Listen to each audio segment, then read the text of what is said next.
Well, look at here. Yeah, I need to adjust my camera. I'll just say in a second. Um, well, it's Midnight Madness, ladies and gentlemen. Maybe I should fix it. I don't know. This is kind of abrupt.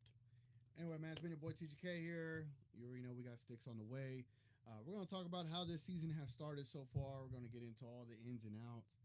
Are we worried? Are we concerned? News just broke about it is a low.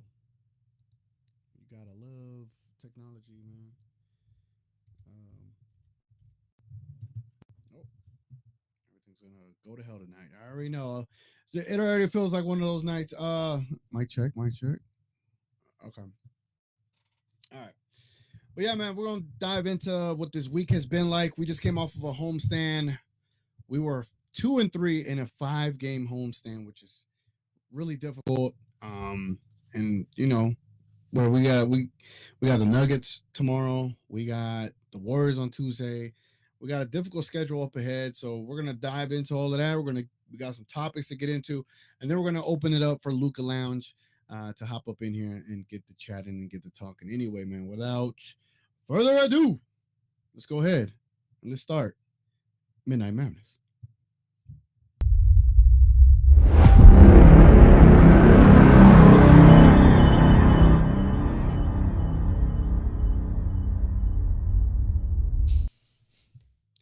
Something's off with my audio. I could tell. Yeah, I boosted you up to make up for now. So just leave it because, yeah. So I know Latte says you're good, but depending on the audio source, he was like, I could barely hear my ear. So he was definitely off. So I boosted you up and put you on auto gain. So you should be good for now. I can manually boost it up if it gets low again. So, but that is so odd. Yeah, don't boost it now because I know everything I did is going to make it worse. I got you. So, darn it. Yeah. It's at 27. That's why. I don't know how I got the 27. Just leave it. You have. Yeah, we forgot to check that before we started tonight. So, but like I said, I got you. So, yeah. So what a week. Yeah, man. A lot could be said about how this week has gone. I feel like Mavericks Digest been trolling me talking about it's just 9 games into the season, and I don't feel any panic necessarily about this team, but I do feel a lot of concern. I do feel a lot of disappointment. I do feel a lot of annoyance. Like, I'm annoyed the fact that we're a 5-4 team right now, and the Cavs over here about to be 10-0, 11-0, and they didn't even get as close as seeing the NBA Finals. There's going to be people that want to see the glass half empty or the glass half full. And I don't know, man. By judging the injuries to PJ Washington and Lively and Maxey and Exum, and then now Luka, which, he should play, but who knows? You don't know. We could easily be 5-7 after Tuesday night, or 5-6, I'm sorry, after Tuesday night. And, people will say, like, Mavericks Digest, salute to him, and Gina Kim and other fans that'll be like, well, we made the Western Conference Finals and NBA Finals with Jason Kidd. And I'm just like, is that what we're going to rely on? We're going to rely on last year's, successes for this year. And so it's just been, obviously the team's not meeting my expectations at all. Like, I thought we were going to come out the gate, being a top 3 seed. And right now we're not that. We're a 10th seed right now, if I believe I'm correct. So it's just been a weird week. And, I'm just trying to be a real fan and deal with my emotions the only way I know how. Well, I mean, like Johnny, not Johnny B. His name is Johnny B also on Twitter. But it didn't pop through the chat because Twitter's kind of weird about how when I pop up this thing. But his comment was, no, they've been 6-5-4 every year. Lucas' career, stop the nonsense. Actually, last year they were better than that. And the thing is championship teams don't start out like this every time. Like, just because we've gotten used to it doesn't make it okay. Yeah, teams that win. They don't start out like shit, quite frankly, and then keep saying, well, we'll make up for it. Like, that's not the case. Like you can't just come out looking like a dumpster fire the first half of your season. Now, did we expect growing pains? Yeah, we expected like some stuff trying to get everybody together and the different things, but this is not good basketball right now. So like, I'm not gonna just be like, oh, that's okay. That's just not. It's not been a good start to the season. Yeah, and for who said that, Johnny B said that. I mean, the thing is, it's a different Johnny B. Yeah, but it's John B. Oh, different Johnny B. Well, salute to you. Appreciate you leaving comments, but so it depends on how you look at it, right? Like if you're cool if we're 500 for the whole season and we barely make the playoffs, if you're cool with that, that's fine. Like, hey, to you, it's not a panic time. I look at this team completely different than probably most people. I look at this team like this is championship or bust. You think I'm gonna be happy or satisfied if we make the Western Conference Finals? Fuck no. You think I'll be happy we make the finals and lose again? Fuck no. Like this team is built to win a championship, and we're not showing that pedigree. And for people to be like, "Well, just wait for the All-Star break, then they'll turn it up," then that means you are disrespecting the league. You're disrespecting competition. You're disrespecting and taking what this team should be for granted in a way, because you're just expecting them to turn it up in the second half. That is so unrealistic. You're expecting 3 out of the last 4 seasons to be trash all the way up until the All-Star break and then turn it up. It didn't happen year 2 of Jason Kidd. We did a big trade. We were 4th seed, and then we fell all the way out of the playoffs. The other two seasons, we were middle of the pack and then turned it up in the second half. But to rely on a Jason Kidd second half masterclass of the season, that's just disrespectful, and it's super unrealistic. And for those that believe that and want to be comfortable with a 5-4 record right now, and I got a lot of comments, Stix, telling me, "Oh, calm your tits, calm down. It's just 5-4." Like, all right, I will. But how about you calm your tits? Because you're more mad at my opinion than you're mad at the record of the Mavericks. And that's an issue. Right? Well, I mean, I think fans just get accustomed. It's kind of like Cowboy fans, right? Oh, well, it's okay. It's just it's regular season. Yeah, no, it's still not okay. Championship teams. Oh, Mahomes got more interceptions than touchdowns. Yeah, well, Mahomes is undefeated. So whatever, like Boston is still playing good. Mm-hmm. They were in the finals. Are they 5-4 to start the season? No. Are the Cavaliers who went really far in this season? Are they 5-4? No, they're undefeated right now. The Golden State Warriors got rid of Clay, got Buddy Hield. Granted, they had a pretty easy schedule, but until Cavs, they were playing really good. The Phoenix Suns, who we think we're better than, they've only lost 1 game. You know what? You know one thing that did change with the Phoenix Suns? What? Oh yeah, they changed their head coach. Oh, what do you know? Figure that. What do you know? On that note, so that we can get other people up here and we can let everybody talk about this stuff, I would like to go over something. We want to complain about the refs. And I agree that the refs are a problem. So we're going to start out with a small little section called everybody's favorite, Coaching with Kidd. Yeah, I'm not the savior here. I'm not playing. I'm watching, just like you guys. That's just the season. No one's dying. So write some positive. I just asked you a question. And I'm giving you a answer.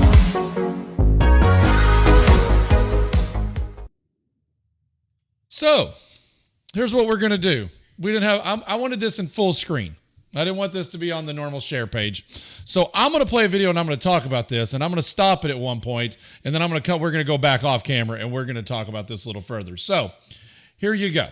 This is the play from the other night. Now, is it garbage that the NBA... Let's go ahead and pull this up. Let me pull it up and kind of stop it here. Okay.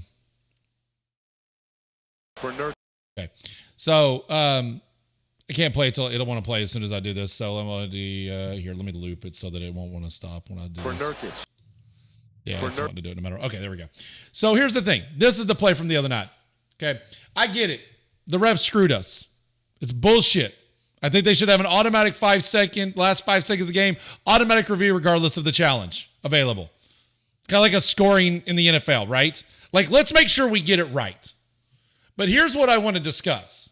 And everybody wants to talk about how, Gafford got pushed and they didn't call it. You're correct. They didn't call it. But let me play this, and I got a circle for you to make this very clear for anyone who really did not pay attention to this. Here it goes. Here's the play. And whoop. And I didn't hit pause. Hold on. So we're going to let it play, and we're going to pause it right there. Now, I want you to pay attention to that circle. That is Spencer Dinwiddie shoving full extension Royce O'Neal, who then shoves full extension into Gafford. Those are both fouls. Okay? Those are both fouls. But I want you to notice the difference. Royce O'Neal is still standing straight up as he's getting pushed.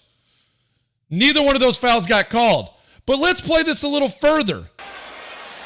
Look at Daniel Gafford. First off, let me rewind this. Daniel Gafford, this doesn't rewind as well as the normal video. Daniel Gafford is under the basket with his head straight up with his body bent over. Now, I don't know about y'all, but my center that's strong and powerful should not, who just put on 25 pounds and at least 10 pounds of muscle, should not be bent over like he's ready to take it up the you-know-what in the middle of looking for a ball at the end of a game. He should be with his arms up in position, pulling Nurkic away from the ball and being in position to jump up and take the ball. Instead, he is not in position. And Gafford has been exposed multiple times throughout the season. And if you look at his record, which the one guy put out, Istoko, Franco, or however you say his name, I forget his name. Yeah, he put out showing that Gafford for his entire career has been a terrible offensive rebounder and defensive rebound. He is not ever in position. Daniel Gafford also likes to flop to try to draw calls. They didn't call it.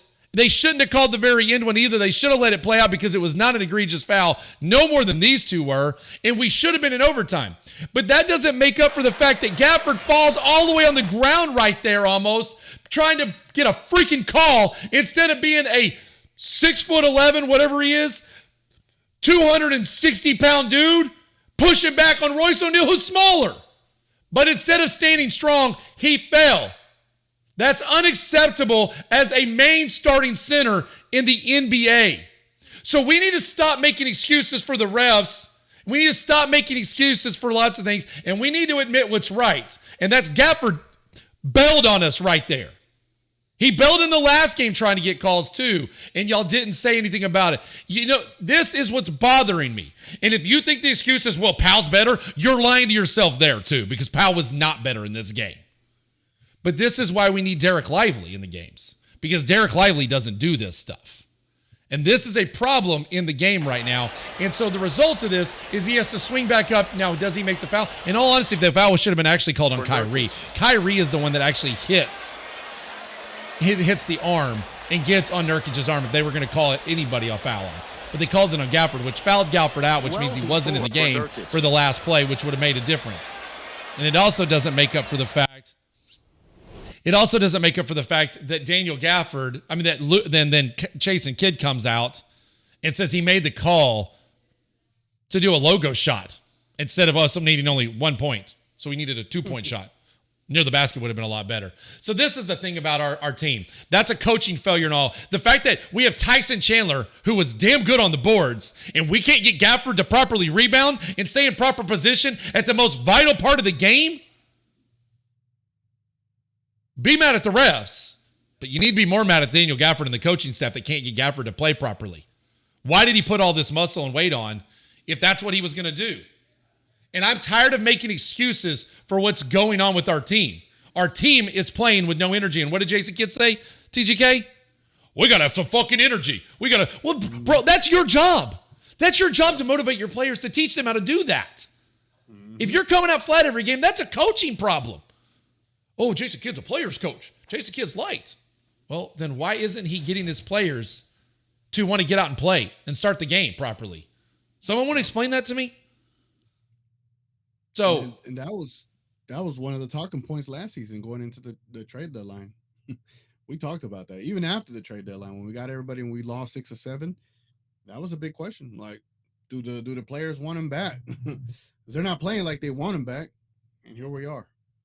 But, I mean, they eventually did, right? To give Jason Kidd credit, but... No, yeah. I'm not giving him credit because he didn't do it. He made no adjustments every game. Luka and Kyrie bailed us out constantly in the playoffs. I'm not giving him credit for what the players continue to do. And that's the problem. That was not Jason Kidd that changed that. That was something in the locker room at halftime. They got some energy and came out. But the fact is that they're not playing like a team that wants to win. They're playing like a team that just wants to go out there. And when your team comes out with what is the excuse? Oh, Jason Kidd's is not a regular season coach. Then that means he's translating that energy to his team, that regular season is important. And then he gets in the podium and he's like, my fucking team needs to get energy.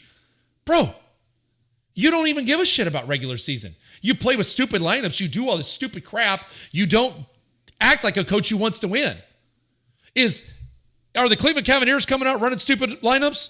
Are the Boston Celtics running stupid lineups? No, they're still running the same 5 guys that whooped everybody's ass last season because they want to win. Yep.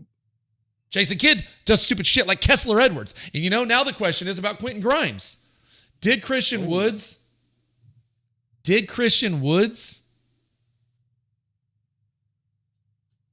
not accept a contract extension when he was here?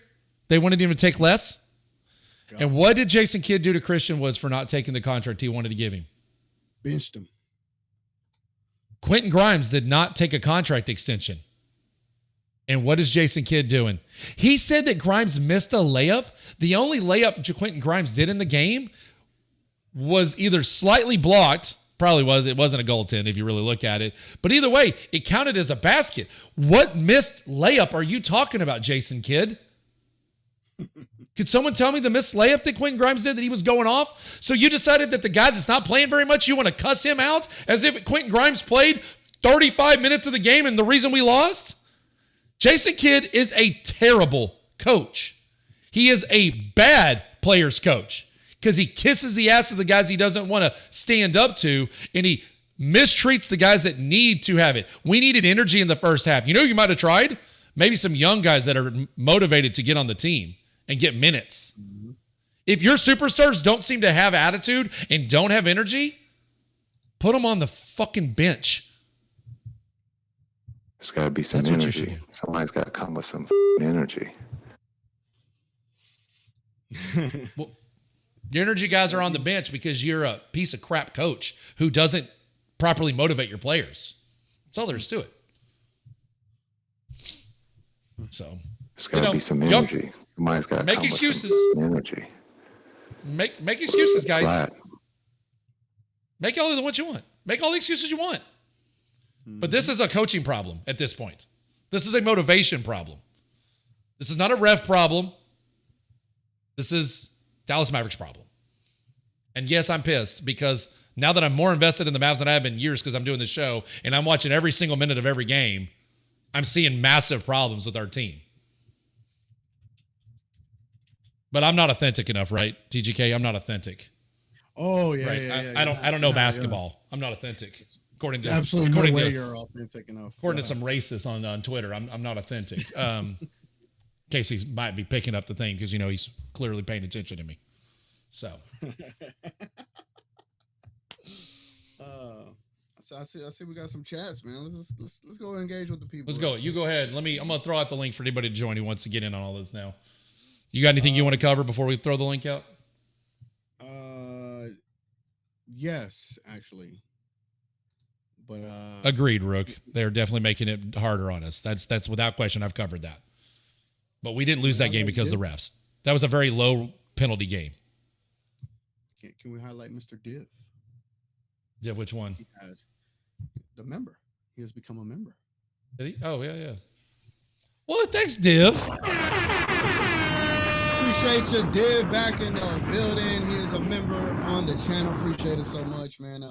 When we open up the show here in a second, when we open up Lukah Lounge, definitely tap in and what?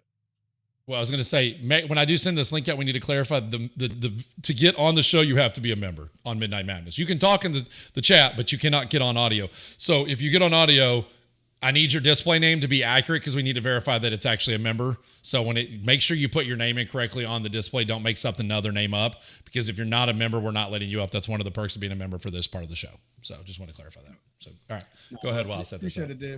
Appreciate it, Div. Div's back in the building, man. Div's back. That's right. And showing that energy that Mr. Jason Kidd. There's got to be some energy. Somebody's got to come with some energy. Flat. He's gonna But yeah, play the hell man, out of this now. you already know when I get a new sound effect, man, I gotta play it to play it into the ground, man. What's the other one I have? Give me a hell yeah! No, not that one. It's that one, and then yeah, those are my. Oh God, those are terrible because I boosted your audio.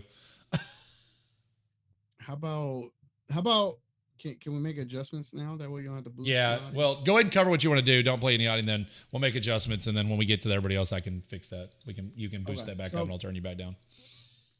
So Luka Doncic, he is questionable for Sunday's game at Denver due to a left groin strain. Yeah, I understand groins and how they work. You know, like a strained groin is not just some injury, right?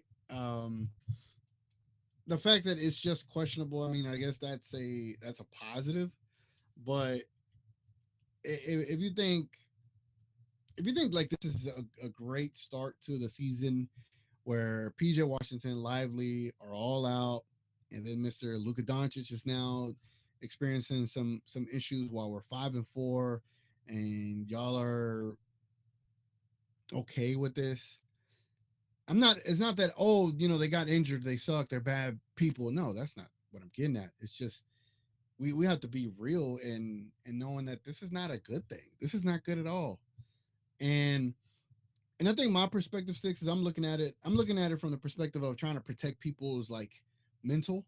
Like if you want to be able to enjoy the rest of the season, whether we start losing even more or turn the season around, at least be prepared for it. But if Luka Doncic a strained groin, ladies and gentlemen, those things don't just heal overnight.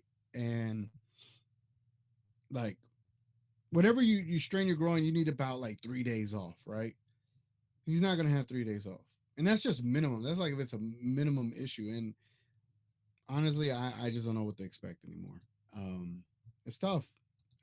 And so you're gonna go into Denver while they're finding out who they are as a team, and Russell Westbrook is starting to acclimate himself to them a lot more now. I mean, hell, we look at the standings. The Denver Nuggets, they're 5th in the West. They're 6-3. They're on a 4-game winning streak. Well, we're 10th in the West at 5-4. And yes, that's just 1 game apart, right? We're just 3 games outside of the first place. But you think first place Suns and second place Thunder or the third place Warriors are going to slow down anytime soon? No. Like, it's tough. So I just wanted to bring that up because come Sunday, there's a chance Luka Doncic is not playing. And things are going to start looking bleak if we're not able to get that figured out. Gina Kim says, seems like I can't hear you, Stix. Yeah, Gina Kim says, seems like every year we have, go ahead and fix your audio. Turn your audio up on the settings, you know what to do, and then I'll turn you down. Seems like every year we have a C Wood and THJ, add in a vet, kid will find a player to treat badly like Wood, someone who bricks a lot and takes us out of games like THJ, and a vet he's in love with. Factual, that is exactly correct, Gina Kim. So while you're fixing your audio, I'm going to bring in the first person. I do not have a display name on this one, so let me find out who this is. All right, who joined the show? Who's here? I unmuted you. It's not whoever joined. It's not Div. Sounds like Richard. Can you hear him? Yeah, I can hear him. Oh, I got to boost him. He is low on my end. So let me tweak his settings. Oh, yeah, let me bring you up. All right, Richard, you there? Yeah, you got me. Yeah. Yeah, I'm going to boost him like I did last time with his equalizer stuff. So how's my mic sound right now? You're fine. Wow, you sound good on my end. All right. Yeah, What's yeah, up, you're, Richard? I How got you you doing, up. bro? I got you up. Go ahead. Same old.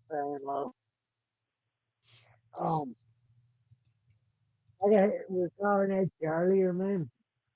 We got to figure out a way to get Najee and DJ in there together. And back to the center thing, Gafford is supposed to back up. is a backup center. He's not a center. He never has been. And that's why he's looking bad. And for some reason, kid wants him to start, but Lively to play 30 minutes, play the majority of the minutes. Well, that's still putting Gafford up against the starting caliber players.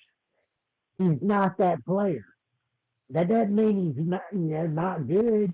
That doesn't mean I want to skip him off, to $10 But you got to put him in places to succeed, not in places to fail. So back to the same thing. It's still tinkering. And I don't know that that's ever going to change, no matter how bad we bitch about it. Yeah, I don't. I get the idea of. I think you got Richard's mic a little too loud, Stix. But I get the. I mean, on my end, it's not very loud. I mean, I don't know. What is it like to everybody else on the show? Is it coming in? I mean, I'm trying to boost him up. Maybe it's just me.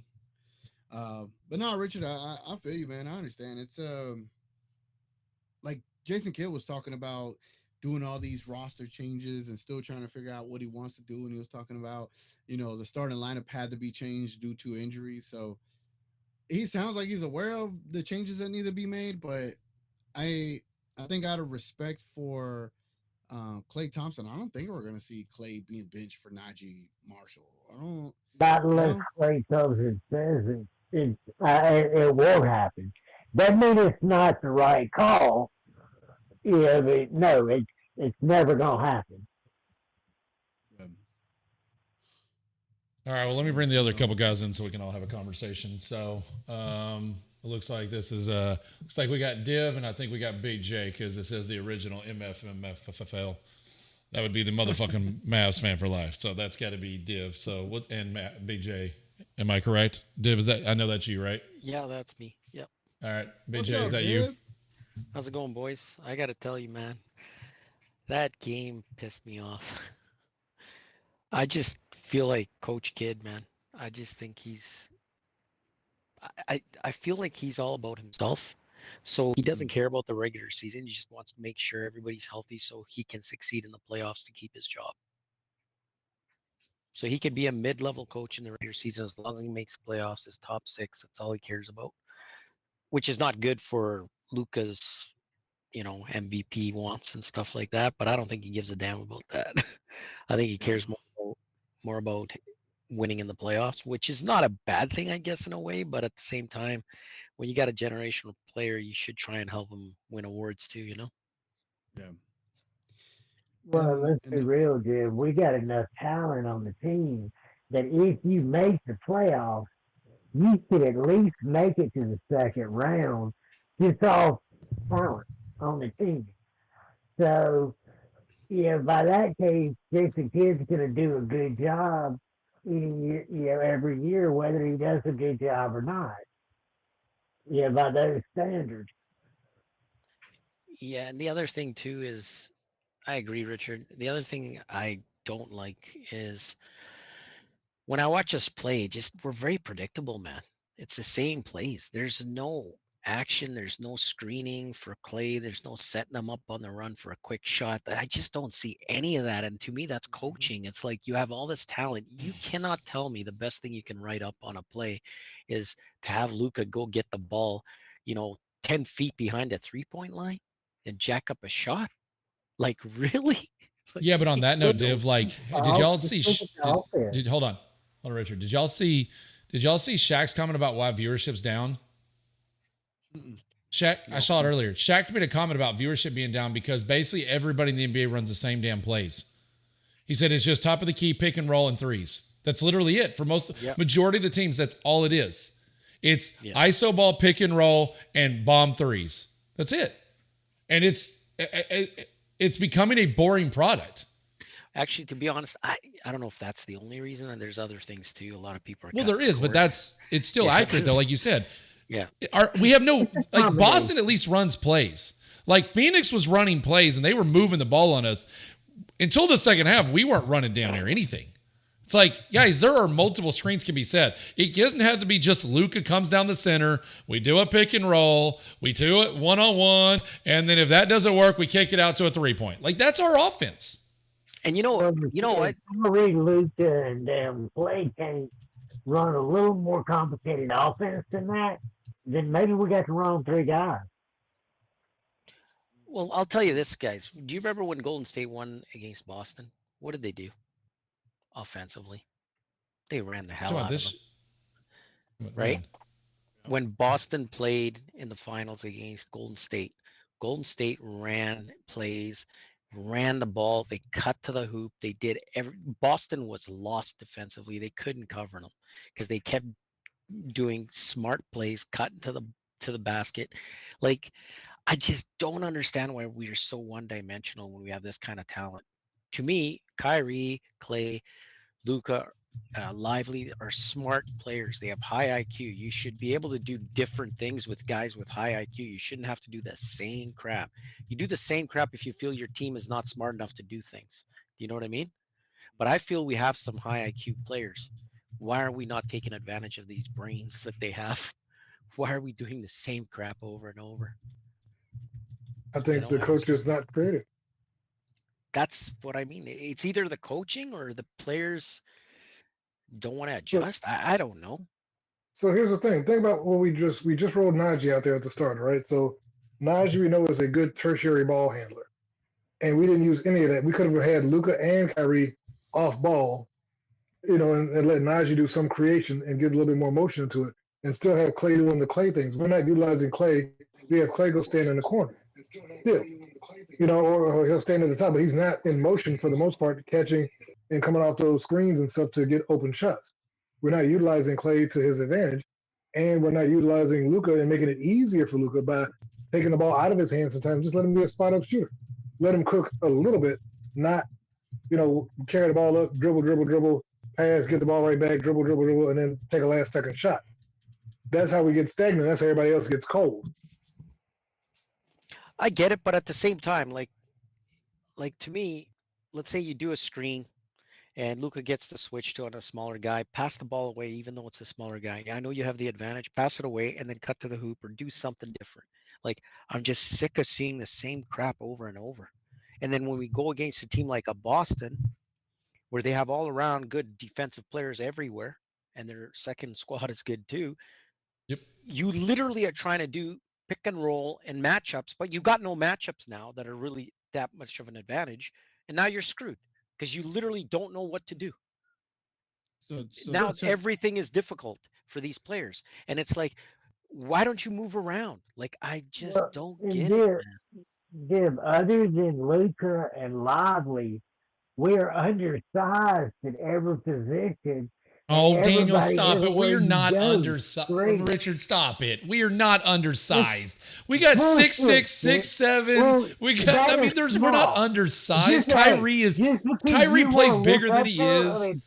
We're not undersized. Hey, just because you look up to him doesn't make them tall, Stix.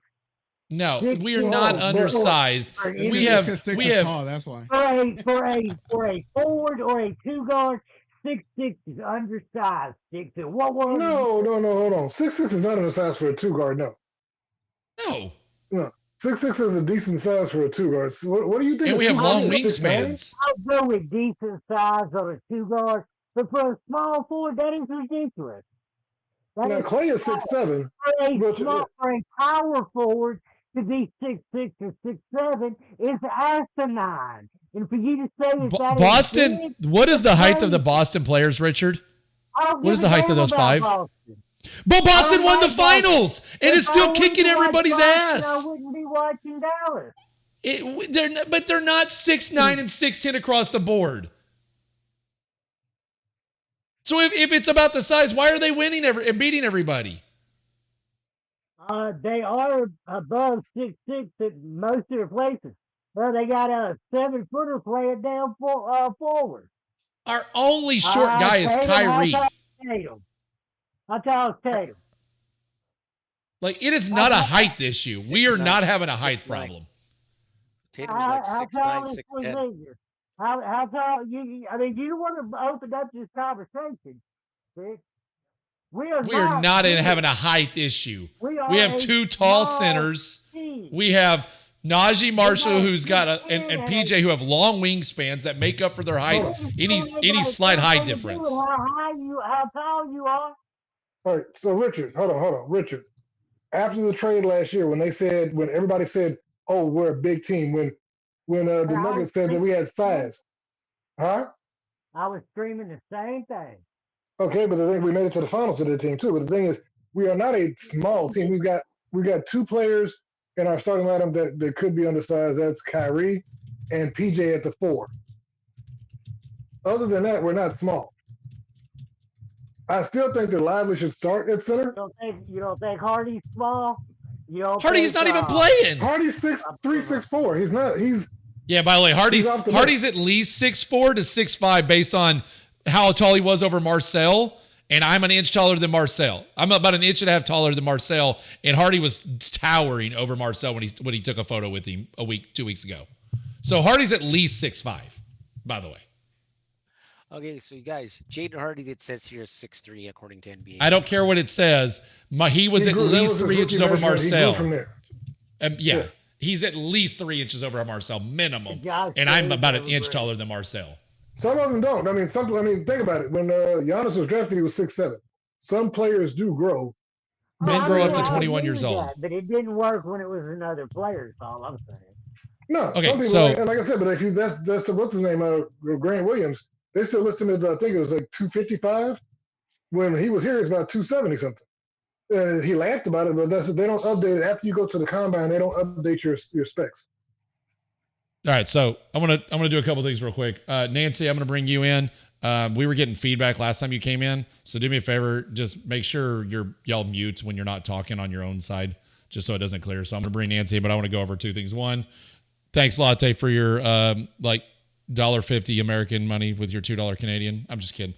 Appreciate it. He says we are not undersized. We just need a maxi replacement. That's factual. And I wanted to go back to that comment a minute ago that I posted about Powell has actually played hard. Yeah, Josh Green played hard too. I'm tired of people acting like Dwight Powell is good. Because the man runs around like a chicken with his head cut off doesn't make him good. Just because you move fast and hustle doesn't give results. That don't mean he's good. So, okay, let's calm it down on the Powell love. Hey, here's the thing. I know you guys hate Powell, and once again, trust me, I hated Powell when he was played out of position. When Powell is playing as a power forward in limited minutes, he does okay. That doesn't mean he's the greatest thing in the history of the world. It doesn't mean he's good, Big J. It just means he's playable. Yeah, he's okay. Y'all act like we're like, oh, we need to give him a max cut. No, we're saying he's not terrible. Okay, but hold on. Here's the thing, though, right? Yeah. Here's the thing that I don't like about Powell. His defense sucks. I don't care what anyone says. Atrocious. When I'm KD, when I'm Booker, when I'm any of these guys, and I know I'm going to get a regular diet of Powell in front of me, I know at any time I can drive to the hoop and get a layup. Okay, who's going to stop Powell? Now, hold on. But what I'm saying is, what I don't like about Powell being on this team is that if one of our guys goes down, he's going to get the second most minutes on the center. I don't like that. That's the only thing. I'd rather have a guy that will at least be tall. I'd rather have a guy that's at least tall, just for the defensive end, because that's where we hurt the most. Now, if we have a 7'5" I would say fine. That's guy. fine. I don't mind Powell then. He's not. He can't play. He's on a 2-way, so he can't be called up. I know that, BJ. My point is, we had a 7'5" guy that we could have had on the bench instead of some of this other trash. Or our motivational guy, Keith Morris, because he's doing a great job of motivating the guys right now. Let me tell you, it's working out real well. Lucky he didn't get a technical for stepping on the court last night. He was clearly on the court when he shouldn't have been because he was angry about something. So are we gonna let Nancy talk? Yeah. Now, Nancy, what's up, Nancy? How are you tonight?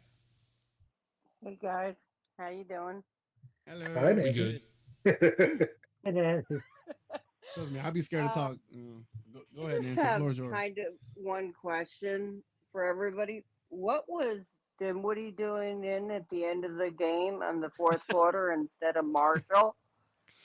I mean, Jason Kidd's an idiot. Marshall was playing fantastic. He has enough energy, and he definitely plays defense. So, And he was doing better offensively than Dinwiddie. He's Yeah. bigger. He's 6'7". Did he have too many fouls, or did he foul out? No. No, he No. did not. Okay. No, that's No. Makes no sense. This is one of those THJ things that he used to do last year in the fourth quarter until you wanted to rip your hair out. I mean, Marshall's proved himself with tons of energy the last several games. So he's not an energy problem. He's not the problem. You know, but like he goes into the press conference that I haven't been able to hear since he's done it, because anybody putting out that press release has now cleaned it up, but he completely showed his butt in there cursing and carrying on like a crazy person. But the one thing he never does is blame himself and Look at the take comment. accountability for himself. well, Nancy. He's just watching. He's not playing. I mean, come on. Yeah, he's just watching. He's just like us. He's just watching. He's like us. TGK is a prisoner on the panel, according to DV. I like what you Yeah. mentioned, Stix, about. I like what you mentioned, Stix, about how they changed the coach, the Suns, and they're like 7-1. And where did that coach that sucked with them last year go? Does anybody know? Oh yeah, to our team as a consultant. Yeah, it's working out real We well look with lost. Vogel on our We team. looked lost on offense like the Suns did last year. No, I mean the thing is, Oh what my what have I been saying? I've been saying since last year we need another big. We need to get rid of Max and get another serviceable big. I was saying even Marvin Bagley, if we can't get Porter Oh, and Portis, BJ, No, I he's wouldn't have a 6'11". problem with sending Dwight, sending both of them out and bringing two bigs in. But we don't We, have we know enough you of like everybody. You want everybody to be 7 just foot saying, tall. We know. Yeah, I do. 6'7". You can't and have a above. team of all 7 foot tall players. It's Why not the hell happening. can't you? Why can't you? that. Because you'll get cooked. That's why. What, a 6-foot guard? Come on Yeah. with it. How Yeah. many times has Kyrie cooked a 7-footer? Come on, man. How many Kyries are there in the NBA? How many games has Wemby won against the Mavericks? Oh yeah, none. Yeah, that's the team though. Yeah, if we have 5 Wembys, I don't. Hey, I There's didn't so many telephone holes poles. offensively and defensively. Yeah, I didn't say telephone poles. And Wemby at the center. So I wanted to talk about the point Div made, talking about like our offensive issues and how we run the same play over and over and over again. Well, you know, early in the season, I was calling it out that teams are forcing Luka to take the long, middies, the long step back twos, and not the long threes. And so whenever you watch the game, I remember the San Antonio game. Remember the Lively was down screening. Clay was, holding the screen at the bottom, and then he comes off that screen, and then he's wide open, and Luka just hits him with the pass after he get a pick. After he got a pick from Lively. What happened to those creative plays that we had in the first game of the season? No idea. Where have those plays gone?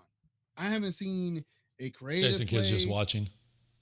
Right. I haven't seen any of it. We went back to what happened is we went back to trying to get Luka out of a funk, right?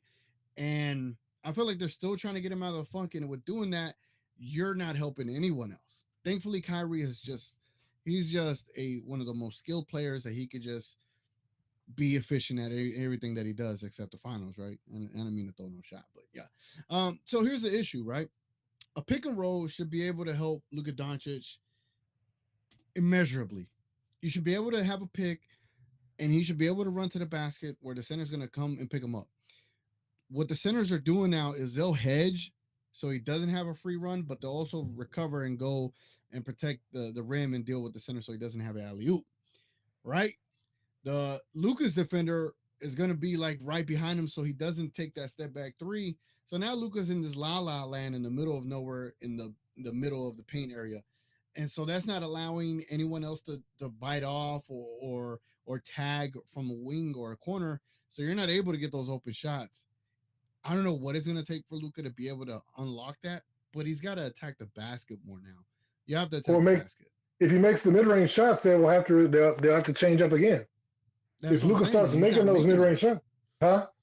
And he's not making those, and that's what I'm saying. If he starts, then that changes. He just has to stop missing. We also have to Right. work the defense. Like what Frank just said, pass the ball. Like we need to pass the ball to make these guys hustle at the beginning of the game so that we're running energy off of their players. So that their offense, because we're so slow and we're not making them work on defense, that they have all the energy in the world to start the first 2 quarters and they don't have any stress. Like we need to move the ball. We need to not make early shots. We need to wear them out on defense, not just give Luka the ball, do a pick and roll, him back a guy down, and 3 other dudes are just standing around going, well, he ain't going to do anything. I'll just stand by my guy. We'll just let the 2 guys in the middle do it. I mean, that's literally our offense right now. And it's not working. And then we came out that second half and you saw ball movement and you saw screens. What happened to why doesn't that happen all game?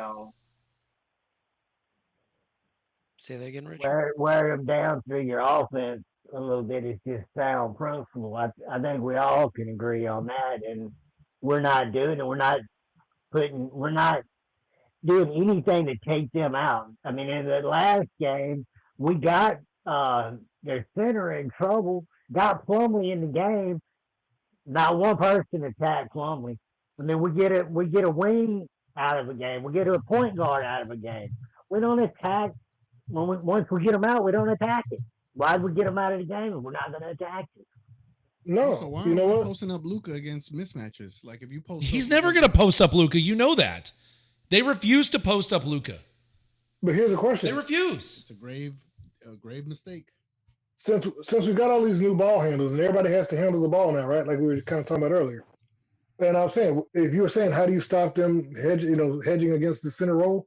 If you take Luka's off the ball, then they're not going to. And we've got people who can throw lobs because Hardy can throw lobs, Clay can throw lobs, Najee can throw lobs. Besides Kyrie, of course. So we've got other people who can facilitate and who can do the exact same thing when it comes to reading the defense and throw. Huh? Stix can't throw a lob. He can't do that. Who can't? Spencer. Who? What do you say? Spencer. I'm just making fun of Spencer. Oh, Spencer. Oh, yeah. He can't throw a lob to save his life. I Yeah, thought I he said Spencer. Sylvester. I thought he said said Sylvester. Your Sylvester. dog can't throw a Like, lob. TGK, your dog can't throw a I lob. was like, damn, my woo-woo, my little Oh, don't start it. Don't get him started with that. Yeah, I don't want to hear about his woo-woo. But guys, I was gonna say though, like if you're a good coach, right, and you know Well- they're expecting a pick and roll, right? Why not have a guy that instead of sitting at the 3, cut to the hoop at the right timing? You just said if you're a good coach, so there you go. Let me ask But y'all I'm this. saying like Yeah, the guy played the game. He's smart. He's a good passer. Like, I No, don't but Dev, that's the understand. thing is I keep making this point. I made it last night. The best players are not the best coaches for a reason. They are Exactly. good at doing what they did. They're not good at seeing the picture of all the players. Jason Kidd was good at distributing the ball based on his ability to move around the defense. That doesn't mean he understands how to get the other players to move around and how to run plays. He was given plays, and he was great at facilitating those plays. That's the problem. Yeah, most Hall of Fame basketball players, like Stix said, are terrible coaches. Coaching. That's why Rick Carlisle, who was a player, was an excellent coach to some extent. He had a lot of success. Same with why JJ's probably going to be a phenomenal coach. He studied the game because he wasn't good at everything else. He could They shoot. had to learn the other stuff. But yeah, Michael Jordan couldn't coach. That's why he was also a relatively bad GM because he thought everybody thinks like him, which they can't. He'd think, oh, everybody's got this killer mindset and nobody else did. Larry Bird was kind of like that. I was gonna say the other thing I don't like about Jason Kidd, if you've played in a team sport, man, and if you're not one of the most skilled guys on the court and you're a supporting player, right?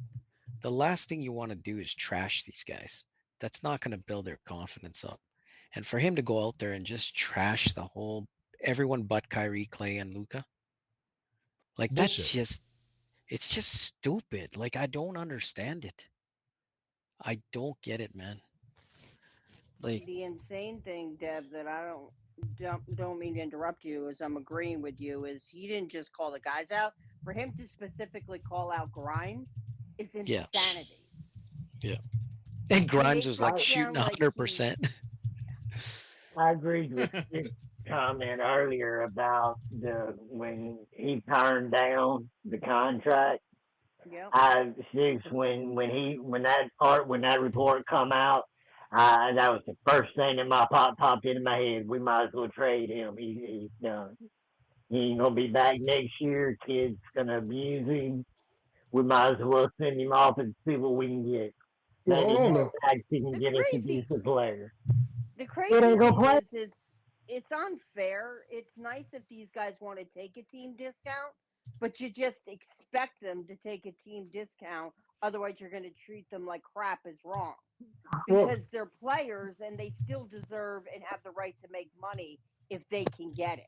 Well, Nancy, you ain't talking about a little shave for a hometown discount. I mean, you're talking 10, anywhere from $8 to $12 million difference. I mean, nobody's giving that kind of discount. No. Not Well, when but you're here- only making 10 or 20. all right. So here's a counterpoint to what both you said, though. Think about it.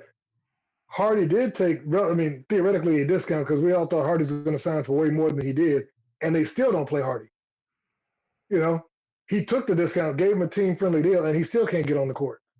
Yeah, but do you think that's a team-friendly deal? $6 million a year? He hasn't done anything. Okay, when has Grimes? I mean, seriously, when has Grimes done anything lately? When we talk about it, Bronny What done. I'm, He but got what I'm 8. saying is Grimes, I can see why he doesn't want to take the deal because he's thinking if I play with Luka and I hit my threes at 40%, I'm going to get a big raise. You get what I'm saying?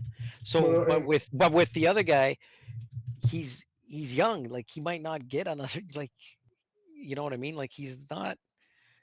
Yeah, I'm not sold. I'm not sold that they didn't try trading these guys before and they could get takers. And these kids will know, right? They'll know, the GMs know, or not the GMs, agent. the agents will know, right? What's going on. They're going to be told. And then you decide, yeah, you know what? It's better for us to sign here, stay here for another 3 years. You know what I mean? Y'all mind if we play a quick little game right quick? Yeah, by the way, it looks like DV is in the channel too now. What's up, DV? DV? What's up? What's up? Oh, Another it's a sticky bit of a one. sticky one still. DV. A bit of a sticky That's one not still. DV, man. That's not DV. So what's that, DVD or who? All right, what game we gonna play? What's this game?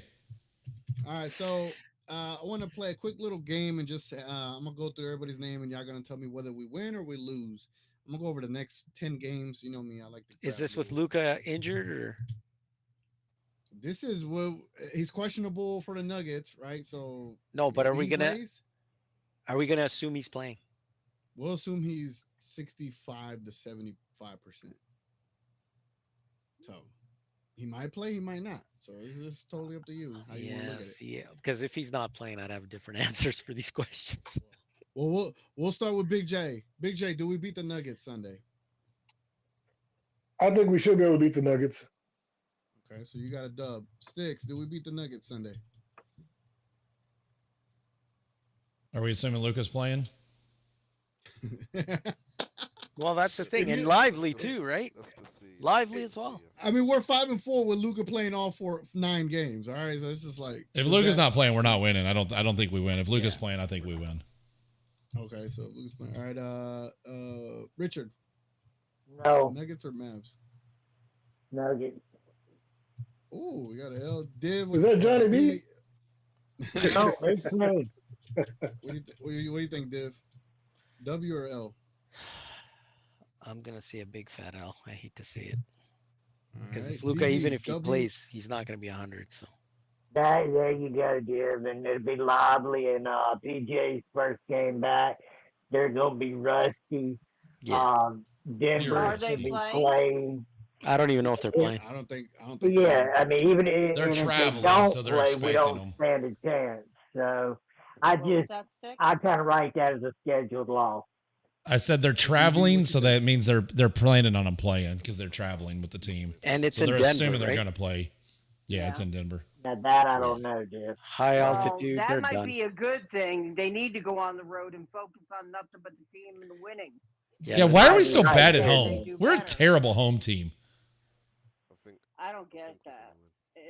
Yeah. What you say, DV? I think we're gonna win. Oh, Bro, man. DV, All right. DV, Yeah. speak into the microphone, fool. Nancy, He's you British. said you think we're gonna beat them or we're gonna lose? I'm gonna go with a win because I don't want to hear about losing. All right, I still think that Logic. Denver's highly overrated, man. I think that Denver is pretenders. Well, Yeah, they I are, but- agree with Jay. that, Hey DJ, man, but I just what's their record? they're Trash. 6-3, but Jokic And is they're on a pretenders. tear right now. Jokic is on a tear. I'm not calling right them now. pretenders. Like I don't know if y'all. I mean, obviously I didn't tell y'all, but early in the season I was like, they're going to try to sympathize another MVP for Jokic this season, and just watch it happen. But he's been on the tear as of late, like dang near 28 points, 15 rebounds, and Triple-double. like 15 assists or something like that, like a crazy average. And you think Gafford is gonna stop him? You think Dwight Powell's gonna stop him? Like, bro, we're barbecue done. chicken on Sunday. I don't think we're good. Markeith Morris. Oh hell no! Oh man, even worse. that Even worse. don't mean I'm not going to like the game. That don't mean I'm not going to cheer. I'm going to cheer my ass off for Dwight Powell or whoever else they put out there. But So, I don't think we're going to win. all right, so this game's going a lot slower than expected. So I want everyone to simultaneously tell me either win or lose. Oh, we're all going to yell at the same time? Yeah, I'm gonna count it down. I'll be like 3, 2, 1, and y'all say loss, win, whatever, right? So the Warriors on Tuesday with Clay's return to the Golden State, arena in Who San cares? Francisco, whatever. Group stage. Do the Mavericks beat the Warriors? 3, 2, 1. Well, wait Yeah. a second. Like this is a dumb game. I'm so tired of guessing. It's like we're just Hey, setting everybody up to be no, it's either fine, it's pissed fine. off or a I'm gonna failure. say- Like Hey, Like- I'm gonna say we lose. See the Sylvester, he don't like the game. First of all, But- are we gonna get them involved? yeah, I think like we're gonna we lose. don't even know who's gonna play right now. Like we got injuries. Like are 3 of our main guys out? Like Here I goes can't. Stix ruining my game. I'm hoping for Well, that it's to be. not- I is- think Fine, we're I'm getting going 2 loss losses in a row. until we is- win. This is Midnight TGK. Madness, not Common Madness. All right, Common No, Sense but Madness. Pick a different game. It's hard to pick when we've got some of the best players on the whole team out. It's Okay. not like we have bench and scrub players out. Daniel we've thought we got were our doing big predictions. All right, so then maybe I'll just go about this differently then. So here's the next 10 games we got, and how about y'all just tell me how many games y'all think we No, do? because I don't know right Hey. now. Like that's the thing. We Hey. don't know. Yes. I picked them to be 7-3 to start the first 10. We're 5-4 and sucking. for the end of the month.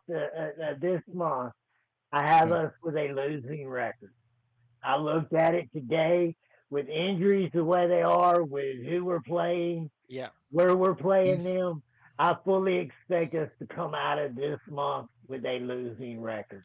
And I These would have next 10 never games- thought that at the beginning of the year. Well, These no, next 10 games because do not look as much good, as the problem is, Richard, even when they're playing well, and we saw this last year, we still could come in and win in the second half.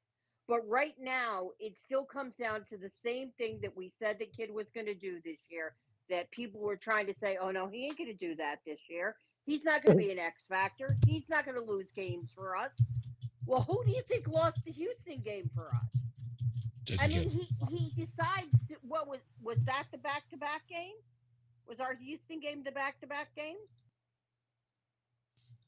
Yes. I think it was. Okay. No, it's so never in the back-to-back. There was a game, gap in there. he There was a decides gap in there. to shrink the team down to 8 players after playing like 11 before that and play Kyrie 43 minutes. Like, Yeah. I don't understand this. You got Hardy. You've got, take your pick. Anybody could have came up. Take Gortman. Take somebody. You don't think Watch you're your mouth, getting Frank. energy? Gortman gave it to you all preseason. You might not like it. He might look better than what you want him to look, but give him a chance. He can't do any worse than everybody else right now.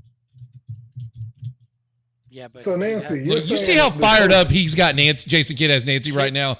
Like Nancy's frustrated. You hear that voice? yeah, Jason Kidd has the mentality that you got to earn it and not by Well, playing I don't better care than the that other he guy. didn't No, want listen, to go listen. sit at the Hold on, end of Nancy. the bench. Nancy, he has the mentality that, hey, you're new to the team. You're not going to hop over another guy, even though you're outdoing him and you're playing way better than him. You're not hopping over him, and which makes no sense to me. I want guys to play based on what they're doing right now. This ain't the Meritocracy? I agree YMCA. with you, Deb. I don't Pretty disagree with much, you, yeah. That's what I'm saying.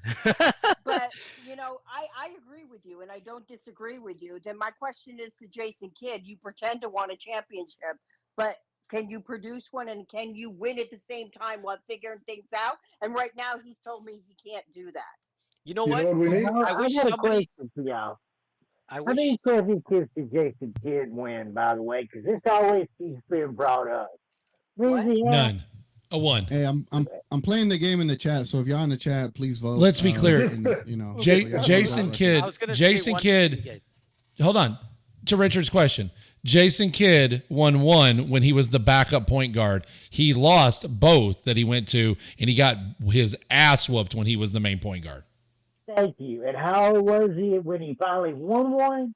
About 33, He 34. got an affinity for old players. No, he was older than that. He was like 36, 37. Maybe even 38. That's why he's got an affinity for old players. That's why he thinks he's got to be old to win one. You know, you can't argue with the fact that what he's done over the past 2 years. Nope. It's not going nowhere. But I'm going to argue the fact that Stix or Big J can win games in the NBA with Luka, Kyrie, and the talent we have on our team. I'm gonna say this. Oh, go I ahead. was gonna say one thing. The thing that bugs me about him, Kid, when he makes comments like they're not playing hard enough and all this kind of crap, right? Well, you're not giving him a reason to play hard. When they watch THJ brick shot after shot for freaking 2 months and you're not even giving another guy 2 a years. chance, what's the point of me trying hard? You're not rewarding me by my effort and my performance. No, You're in fact, Div, literally he's not actually, rewarding based on it's that. actually worse, Div. He's actually hurting them because they make a single mistake. Like TGK keeps saying, they're literally playing on eggshells. Omax missed think about it. one easy layup, and he never saw the court again. One. Well, And you would Okay, think so- none of our superstars missed a layup or anything. And you Yeah. next time Omax gets in there, you think he's going to shoot the ball? Yeah, and then So- you go credit for being timid and not wanting to shoot the ball. What's up, Big J? So I was gonna say, you guys and the remember last thing season? is, Hold on. Let he Big J can go. only learn to soften that touch by playing time. All right. I Go, just Big think J. he's a terrible coach. Shut up. Man. Y'all I let Big just J think he's a talk. terrible coach. No, I was gonna say, if you remember last year when we were on that losing streak after the trade, it took everyone, including the national media, to talk about firing Jason Kidd and put him, not the ownership, but the media put him on a hot seat. Then he started actually coaching. He stopped playing around. He stopped all that favoritism Yes. when everybody started calling him out. And then he was like, oh, but if it's just the local people, if it's just people on Twitter, if it's just us, he doesn't care. When the national media starts calling him out, Twitter's a hell of a that's when coach. he actually starts, oh, shoot, I better start coaching now. Because remember, you talk about, like, I agree. When you talked about the way he plays with players is just idiotic. Like Hardy, when Hardy's shit's rookie going season, good. he averaged what, a point a minute for the entire season. And then he started taking out and putting in TGK again. Not TGK, THJ. Same thing. But, Same yeah, thing. Same thing. Same thing. Same thing. He chucks Same them thing. the same. Started putting But you in, he TGK. THJ in, and THJ was sucking. And even last year, when Whoa. THJ was missing everything, he would not put Hardy back in. He would not give him a shot because he was like, oh, we gotta give Timmy confidence. We gotta let him know we believe in him. But the young agree. players, you tear them up. Yeah, I think he's. Well, then why are the Yep. Suns playing? Why did the Suns play a rookie for several Okay. games? Because they have an actual coach. Yeah. I mean, he was in their starting lineup. Dunn was Yeah. for several games, and I we gotta tell can't you even get guys- ours off the bench and out of the locker room. I was gonna say TGK. I'm looking at this November, man, and the only teams I see is me being comfortable with us winning if we're not healthy and stuff is Utah. We're gonna beat Atlanta, maybe Miami, and San Antonio Spurs, and that's it. Dude, Can I don't you even know about the explain how we Jazz, had buddy. so many Gonna beat injured Miami. players 5-6 games into the season? Because Lively was already hurt by the 5th game. PJ was hurt in preseason. He didn't play in training camp. He's already out. Maxey sneezes on the court and he's out. You know, he's out almost game one almost. Wasn't it last year he was out from game one? He got hurt? pretty much. Yep. I mean, I So just don't understand. We're like 10 games in and we got how many injuries already? We're not even in December yet. And groin injuries are not good, man. If that's what Luka has, that is not good. Not good. Well, I mean, Well, injury he that did can that when he flare up passed the ball. repeatedly. Tone was in here passing saying lane. like Tone was saying, am I a bad fan because I'm just willing to wait the 20 games? Why do we have to do this every year? Yeah, that's BS. Why don't the other teams have to wait 20 games? Well, and it's not even Because that. they Like, have I don't coaches. mind waiting 20 games as long as it looks like we're making progress. We don't look like we're making progress. We look like we're getting worse. Like, Clay was bricking shit everywhere. And, Luka still doesn't have his shot down. He can't hit his mid-range one-legged fadeaways for shit right now. Nobody seems... Najee looks good, but he doesn't get to play consistently. Grimes can't stay on the floor long enough. Kyrie is like really hot, and then he doesn't try at all for half the goes game. Invisible. He goes. He invisible. just runs around the court to be a distraction, and then Gafford can't get an alley oop almost at all. The best we do on alley oops is when Luka's not trying to do the alley oops because they're expecting the alley oops now. They know that plan, so they just shrink down on the court. And they say, go ahead, Luka beat us. And right now, Luka can't beat him. Instead of letting our bigs do something else where they can't just look for that one play problem every time. Yeah. Oh, you mean let them shoot threes like every other team's big? Anything. Give them a couple of plays a game. I don't care if they shoot threes out of the post or setting up smoke signals. Just let them get involved. Where they got to respect them. Who is Broom and why does he keep saying Johnny B? By the way, for those that are watching and they're in the chat, I'm putting up polls for every game that we got the next 10 games. If y'all don't mind just answering, vote on each one. Vote. All right, back to What's that, Frank? I'm the Frank. What was that, BJ? Sorry. Frank. Sorry, BJ. No, I know it was a long time ago, Tone. I just finally got a chance to talk about it. Right. No, what I was going to say though, man, is you got to be careful, Stix. If you give honest analysis and criticism, you're never going to get credentials. You know what I mean for the Mavs. Yeah, I know, right? Well, they don't appreciate YouTube that sort of thing. We're YouTube personalities. They I've already don't started the want Fire you to Jason give it. Kid bandwagon again, so I'm pretty much banned from anything Mavs. I'm done. They won't even let you buy tickets. Yeah, I don't think we can before. I don't even think we can next year. Even if we wanted to, I don't think we can. Could even next year. I think the next year would be the earliest we could get rid of it, and that would be even if they wanted to. Look, I don't actually. I think that's wrong. If we don't perform well this season, with everything that the Adelsons have done since they took over, and all the moves Nico made, and all that great contract work that he was able to pull off. If we don't do really good, Adelsons are going to can his ass. I'm sorry. They're not going to put up with that. They're not Cuban. They bought this team to win because they want to build a new arena. They want the excitement. And Mavs fans, if we don't like get at least to at best, if we don't get to the Western Conference Finals, I don't think he's around because there's no excuse for that. They have moved some people out this year, and you can't move everybody out of a company all at one time. So maybe. There's hope. Am I wrong in thinking this? But damn, I would love to see us lose 20 straight so he gets fired. No. Yes, no. you're crazy for thinking that. I don't want to see that at all. I'm serious because I don't Div. believe in him at all. Div, I actually honestly wouldn't mind it right now because I want him gone that bad. 20 losing games. All right, off the panel. I'm just saying, man. I'm just saying. I'm kind of with you. I'm kind of like at this point, like I kind of want to see a dumpster fire for a while. I want him gone. Yeah. I want him gone. We're not gonna win it with him, and if that means we got to suck for 20 games to get them to fire his ass, I'm good with it. I really don't care anymore. Playoffs and we didn't get rid of them.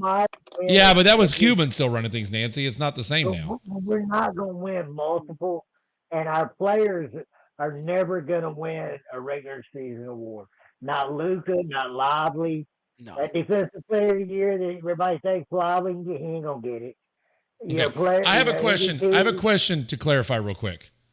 Tone, Kidd is not a bad coach. He is a different coach. We had this conversation earlier.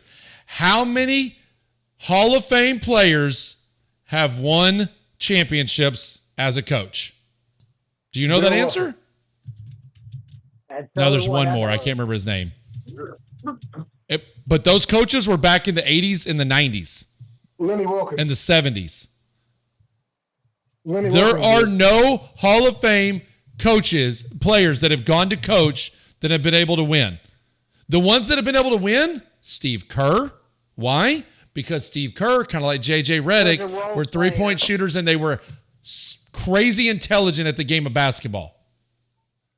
The guys that are skilled at basketball. What was that, Nancy? He also learned a lot from playing under Phil Jackson with Michael Jordan, that mindset, and playing under Pop.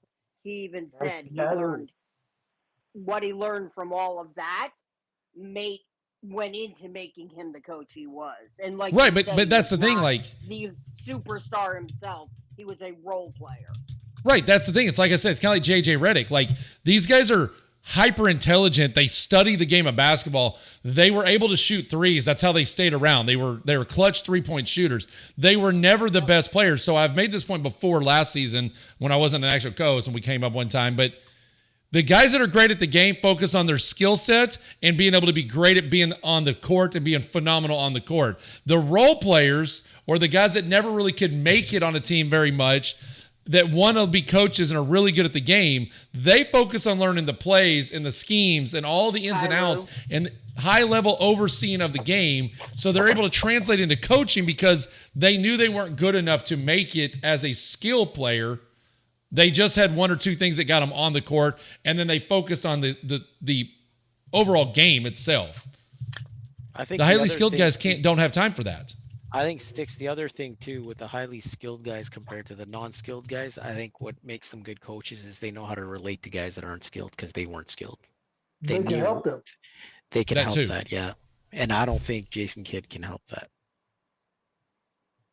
What are Because he you was a talking star. about, Dev? He doesn't. I'm being sarcastic, so I'm not going to say anything. But it's just I'm just going to stop right there. If I don't disagree with you there. Let me interject right quick. I see Oh, we got TGK wants to 34 talk. people in here.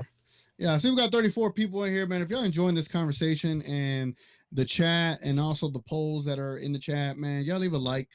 Means a lot. It goes a long way for our little itty bitty hobby channel that they say we're not authentic on. So, yeah, man, if y'all don't mind dropping a like, it goes a long way. It's just a simple thumbs up on the video. Appreciate it. All right, back to the convo. I want to ask everybody in here right now. Nancy, hold on. Nancy, let me ask this question. Let me ask this question.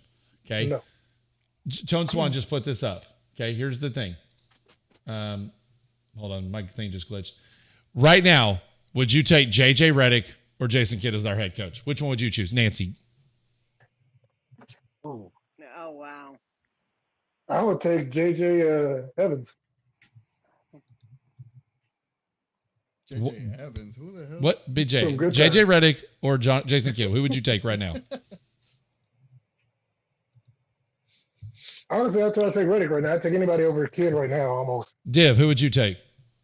I'd take JJ Redick because I think at least he shows passion and he gets pissed I'll make off. a poll in the chat too. Richard, who would you take? You love polls in the chat. Yeah, I'm gonna make it unanimous. It's for pretty much the same reasons. I mean, he's held. I've seen in two instances he's backed up his player and held his players back when he should, and he's held a player accountable when he should. I mean, I know it's a start, but I like what I see out of the man. Okay, He might not Nancy, be an idiot. Have you decided, Nancy? No, I'm going to be neutral right now for now. DV, you still in here? I think, he has the potential to be a good coach in this league. So, yeah, I'm going to hold mine. Okay. DV, are you still in here? Yeah. Hey, Sticky One. Okay, he may have Sticky fallen one asleep. still. He may have fallen asleep. So here's my thing. If you ever watch JJ with LeBron talk about the Mavs offense last year and then break down the plays and the way and what we're able to do and the high level of skill sets and all these things, I would take JJ Redick all day right now. I don't even care that he's newer. He understands schemes. He understands offense. He understands defense. He understands the game of basketball at an extremely high level. Even Luka called him out. He goes, "You were whatever in that one part," and JJ's like, "Well, I mean, I could shoot." And even Luka was like, "Yeah, we know you know the game like in and out." Like, he has a phenomenal basketball IQ. I would take that all day as my coach. There you go. Luka likes him. I don't agree with his takes on, younger players versus older players, but hey, I'd take up for my generation too. Luke Skywalker. I would take a random kid out of the stands in a Mavs jersey over Jason Kidd.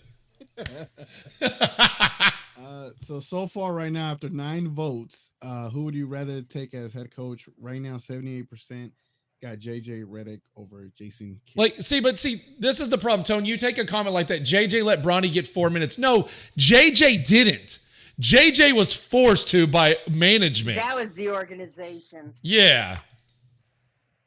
That was a PR thing. Yeah. Right, back to my poll. Let me get back to this. Like, we all got Boston. I mean, JJ's getting frustrated because D'Lo is doing boneheaded, stupid crap. Yeah, but he called him out.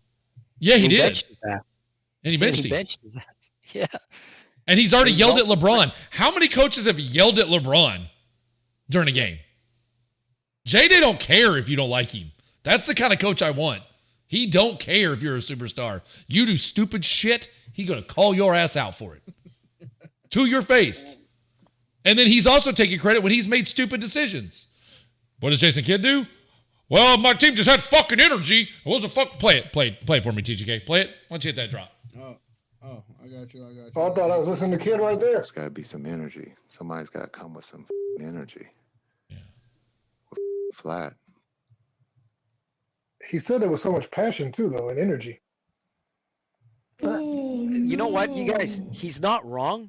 He's not wrong. But to me, it's like, why is this happening, dude?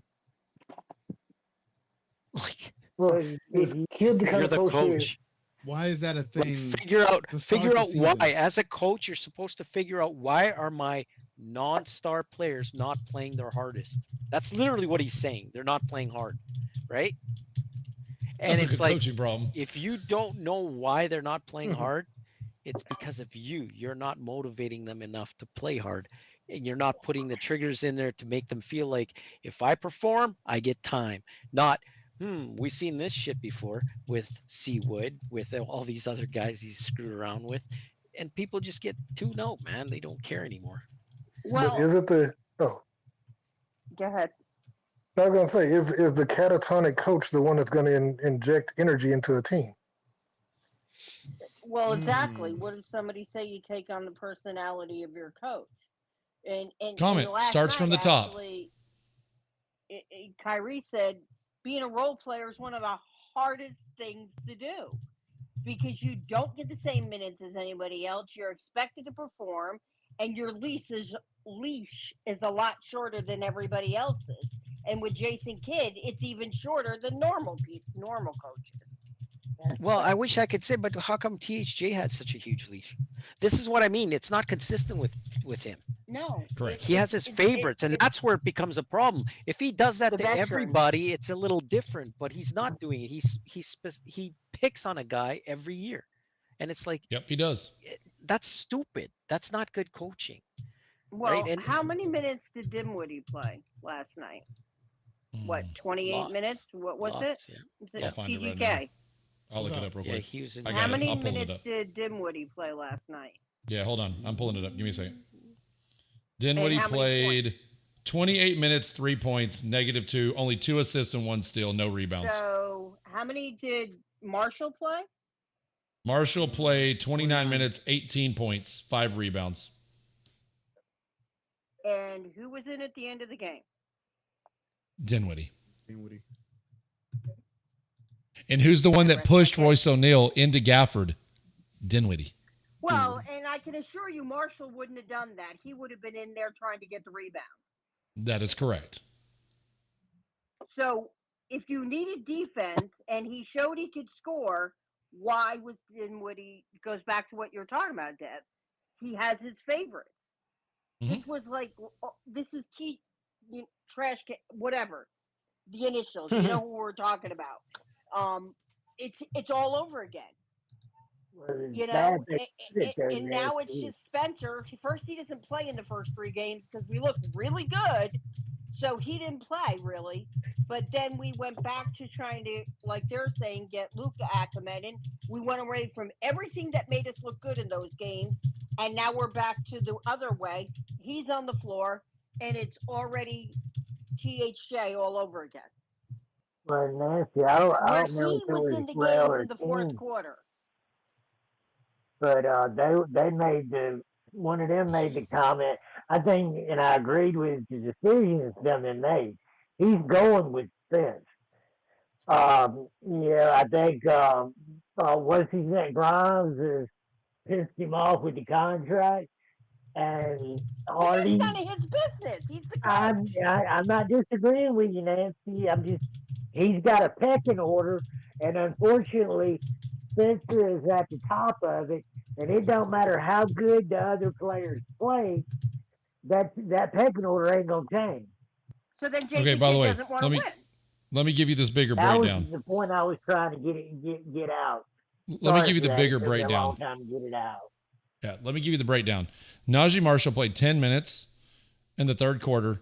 He was 60% shooting, 9 points, 2 rebounds. In the same quarter, Spencer Dinwiddie played quarter 3, 3 minutes. He did nothing. Literally nothing. Didn't take a shot, no rebounds. He did literally nothing. Quarter 4, Dinwiddie played 7 minutes. He got 1 assist, 1 steal, nothing else. Nothing. And that still really wasn't his credit. I remember that still. That really wasn't him that got that. Najee Marshall in the fourth quarter played 5 minutes, got 2 points, 1 rebound. That's how he ended the game. So Najee, who was shooting great in the second half, gets 5 minutes. And then when he got 7 and literally did nothing. So in a whole half, second half, when we were making a comeback, Dinwiddie got 10 minutes and managed to get 1 assist and 1 steal.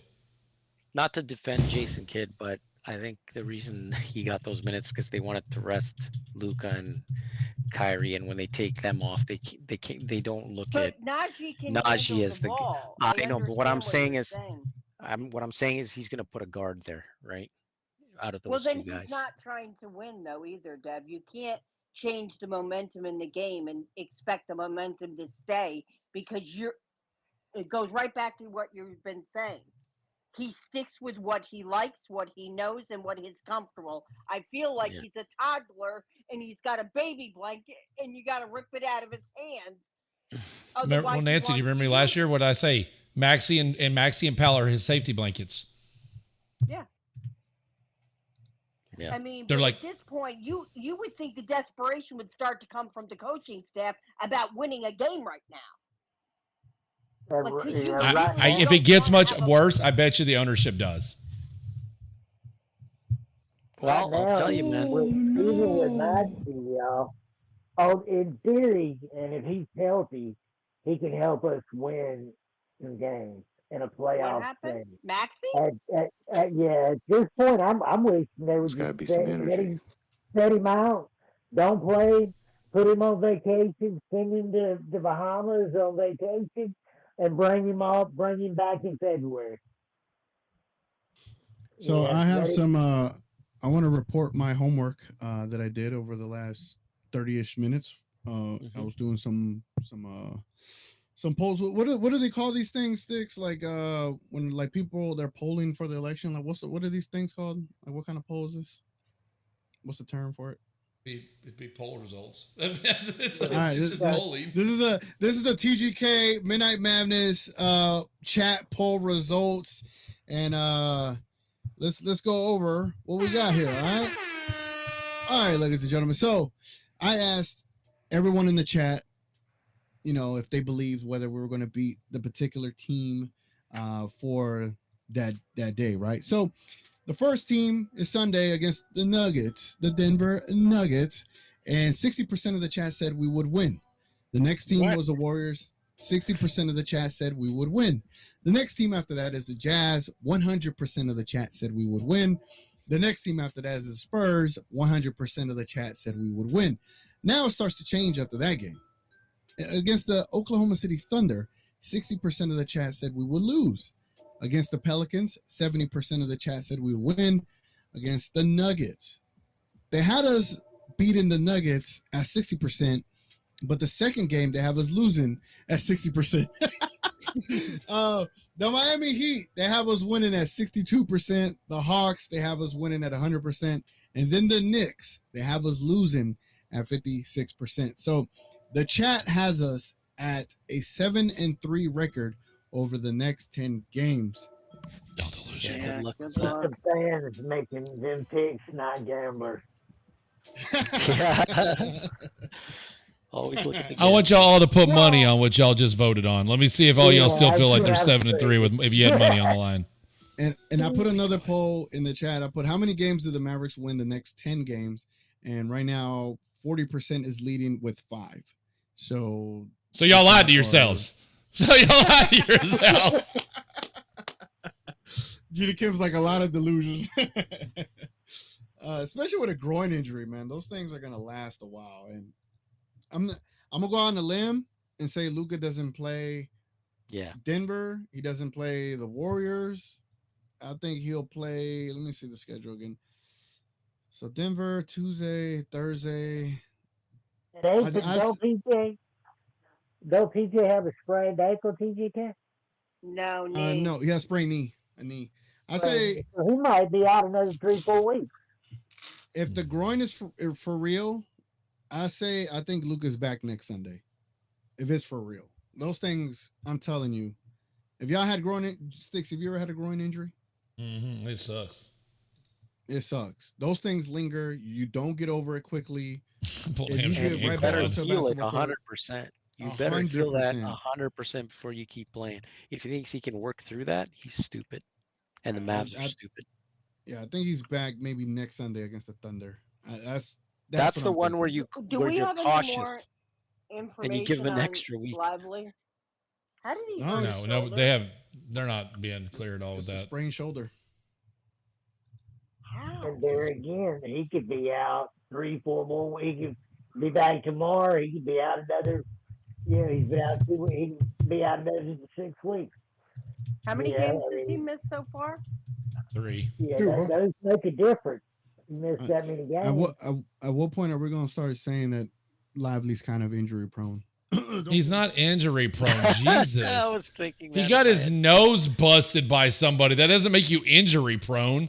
It's not like he keeps injuring his legs. I don't know if he's injury prone or if it's kid being overcautious with the medical thing.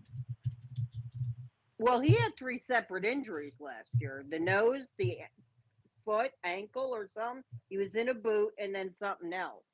So he did have 3 injuries last year that kept him out for a while. Gina, he played through the he didn't play through the broken nose. He was out for a while with that broken nose. No, and then he played with it. Yeah. He had that surgery. So I looked up the grades for a groin injury, and grade 1 recovery time is 1 to 2 weeks. A moderate is 3 to 6 weeks. A severe is 2 to 3 months. What about a sprained shoulder? Let me see. I think they're being overly cautious with Lively. I think there's no reason he. And while he's looking that up, ain't me 6 to 8 weeks. Yeah, so for a mild shoulder sprain, it's 1 to 2 weeks. A moderate, a grade 2, is 3 to 6 weeks, and then severe is 6 weeks to several months. And then sprained knee, I'm pretty sure it's about the same. Sprained knee. It's all the same, and it's whatever. It's all what you're able to play through 4 to 6 with a weeks, sprain. 2 to 6 months if it's a severe one on the knee sprain. So yeah, man. Look, if Luka plays tomorrow, watch out for how, because everything about Luka's movement is all about side to side action. He uses those inner muscles and the tree trunk legs that he calls. All those muscles are. And what those happens little when muscle he can't fibers? use those legs? He bombs 25 shots and shoots like shit From 3. Yeah. from everywhere. You know what? I made this comment last year over and over. When Luka has his without his legs, he tries to arm everything. Yep. And if he would just scoot back, so if he normally would take it from just outside the line, he needs to go back 2 feet. And when you notice, like, he hits these deep shots when he was having problems, he just needs to scoot back so that he doesn't overshoot it because he shoots flatter. He doesn't have as much arc on his shot. So he just needs to scoot back when he can't use his legs as much, and he would shoot fine. But he's so used to going to a certain spot, and then he just bricks off the back of the rim constantly. It's all he needs So to do. TGK, how many minutes have Luke and Kyrie already logged? Oh, a lot. I know, but I'm just saying, you know, I'll look the it whole up. point of Let me us see. supposed to be being so deep this year Players. is that we had the potential on the bench. And I know Hardy's capable of dropping 20 points, but he can't get Luka- it if he never sees the floor. Here we go. I got Nancy, I got it. Luka I got is it. at So- 37.2 minutes. I got it. Yeah, so No, One, I two, mean three. total. In all the games that they've played so far this season. Well, he's averaging 37. That's a lot. minutes Yeah, so a like- game.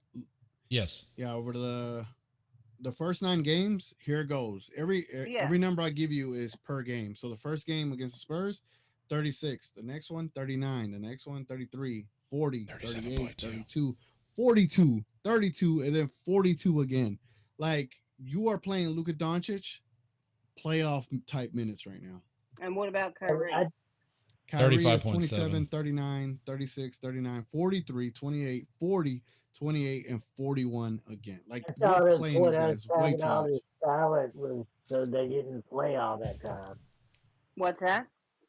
I thought us having all this talent was so they didn't have to play that all that time. There's no depth with Jason Kidd. That's the problem. There's no depth with Jason Kidd.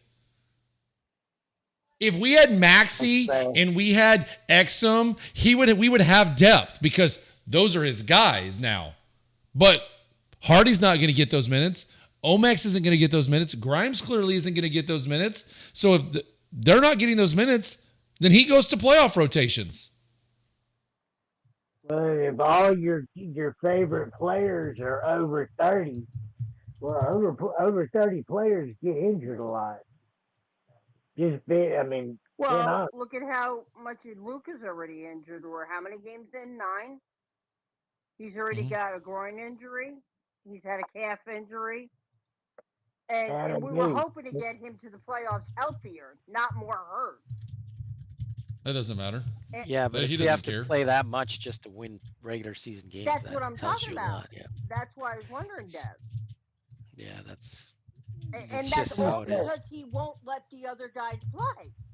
Well, that's the sad part, Nancy. As much as we're all complaining, I think the one thing that we will all agree on a positive note, this JR. team's talented. Yes. I mean, this team's got talent on it. I mean, we all agree on that. It's not being used right. Well, You Mark could have all the took a few talent in the games world, to get in a rhythm, but he's clearly found his rhythm. Clay found See, his like, rhythm like, through like games, this and is we went away from it. Tone. You don't know that. You don't know that we would be 2-7. You have no clue because we didn't get to see them play. We have no idea what it would be. You can't make that statement. Like, you don't know that. What I do know is that we are wearing out our main players already, and it's the first 9 games of the season. Luka's already got a groin injury. He already had a leg injury before we started the season. He doesn't need to be playing 42 minutes. So we got a couple of guards that have been here for 3 and 4 years that I don't even know that if they're worth having. I just don't understand the overall or overarching plan. Well, and here's the deal too: by playing Luka and Kyrie so much, if you would play some of these other players, Luka and Kyrie would be more fresh for the fourth quarter. So down the stretch of the last 2 minutes of the game, they're not making turnovers because they're so exhausted from laying everything out throughout the whole game, and they're not getting their proper rest going into the fourth quarter. Yeah. It's that simple. And you know, they're not going to get any better on the bench unless you give them time to play. I mean, look at even in the one game we were beating the Bulls by 25 points. He didn't put the bench in until the fourth quarter. You had your stars out there. I will say this to you guys when you think about it. If you have a good coach, he brings the best out of the crappier players. Correct. Right? And I don't think Kid does that. I really don't. And I think that's one of the problems. So when people are, well, just that guy that posted that comment saying like we would be worse. Oh. Well, yeah, because if you have Jason Kidd as their coach, they're going to not perform because he's messing when with he's their calling minds. them out and calling them garbage. Yeah, that's not pretty much. encouraging. You're not going to play good. The game's Like, hard enough. I mean- You don't need your coach to make it I mean, worse. here's the thing. I own a business. I have 18 employees. I've been managing for the last 25 years of my life. I can tell you what bad management looks like, and I can tell you what good management looks like. And when it comes to coaching, at the end of the day, coaching is no different than being a manager of people. Good managers get the most out of their employees. It's easy to motivate a superstar. Same with an amazing employee. You know why? A superstar or a really good employee self-motivates themselves. But what brings down a good employee is when the other people either get away with not working hard or management doesn't give the better employee or the superstar the proper support. The difference is a superstar isn't going to complain. And in the NBA, where you get penalized heavily because it's contract based and opening your damn mouth, you normally shut the hell up. The bad employee, so what the good employee does is they just stop working as hard. A lot of them, because they feel like, well, I'm busting my ass and there's no reward for this, right? So they don't try as hard. When you have really bad employees and you don't penalize them, other people say, why the hell would I try when the bad employee keeps playing like shit or working like shit and keeps getting to go out there and work and keeps getting paid the same, right? Well, it's the same right now. We have a coach who talks crap about new player like Grimes when he's barely out there. What's going to make Grimes motivated to play hard when he knows he's on a contract year, if that's how you're going to talk about him? What's going to make Hardy play harder when everything he's been told to do is sit on the bench, wait your turn, do your thing, be ready, as Jason Kidd kept saying last year. When every time he makes a single mistake, he gets penalized. Yet Luka can go out there and shoot 30% and never sees the bench, and in fact gets more minutes and gets to bomb more shots. It tells your weaker people that there's no benefit in busting my ass, and your non-superstar employees or players are not motivated the same way as a superstar is. And sometimes when you're in management, you have to actually jump on top of a superstar when they aren't performing as well, to show the guys at the bottom that, hey, even he's not free of criticism. That's the difference in good management and just being a manager. Yeah, but the difference is you're looking at it from your perspective. You're the boss, right?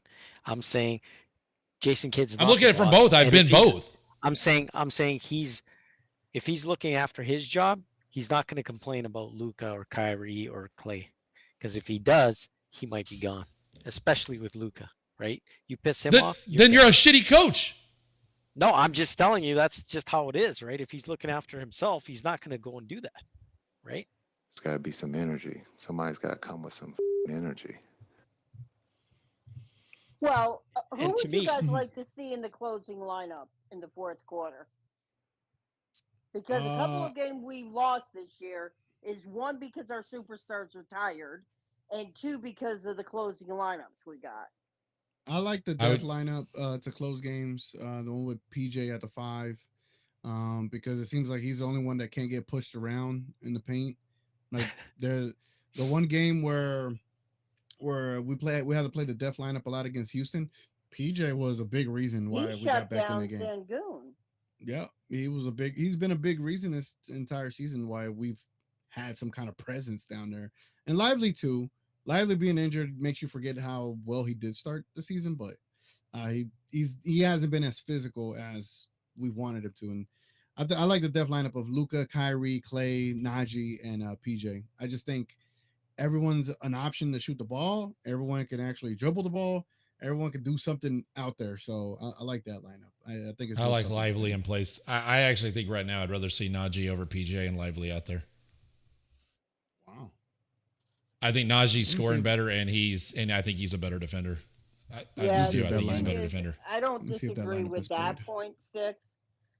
I think PJ's defense has been phenomenal, but at the same time, PJ's scoring hurts us at times, big Yep. time, especially when they're constantly giving him the 3, and he's missing just about all of it right now.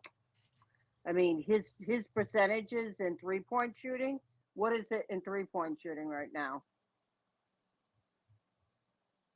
Oh, hold on. I think it depends on, like, I know Vocal Dinosaur. I think it depends on who we're playing. Like if they're Yeah. going to run a big center out there, then I want Lively out there because Lively is able to get blocks and able to get rebounds. And if you notice, Lively is probably our best actual vocal defender. Like he gets on guys. It's like go over there. Like he's on people. Like so I think he's really like the team defensive leader. Like I think he's the one that really. He's vocal. He's communicating. He's always been doing that. So I like him on that court because he's able to do. And when they rotate on him, he's still been able to. He's still proven he can guard at the top of the key against even smaller guys. Like he's just been able to do it. So, but if now they're running a small ball lineup like Boston, you know, because they don't really unless KP's out there. But even with KP, because he doesn't really play typical center role, I'd probably say your death lineup is more accurate. I'd rather have Najee and PJ out there. Because they are able to do more and cover more and they're faster overall. So I think it depends, but I mean, it depends on who we're playing. Like if we're up and we need defensively, I'd rather pull Kyrie. I'd rather run like Najee, PJ, and Lively.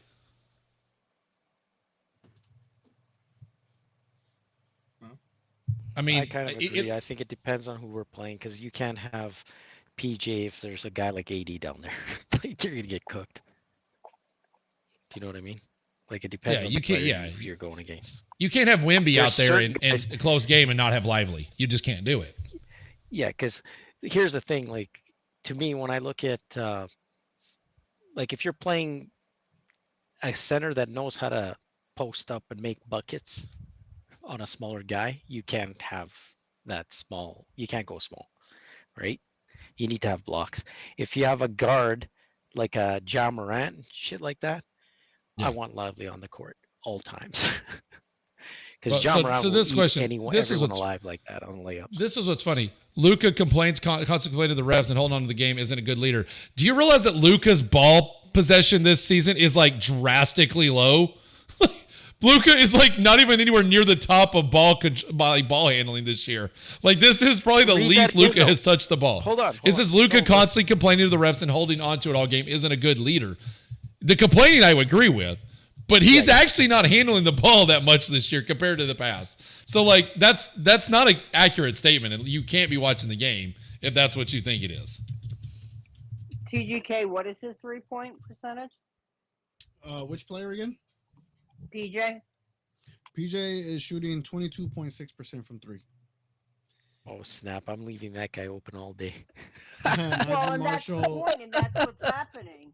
They keep passing him the ball, and they're leaving him wide open. So that's what I'm saying.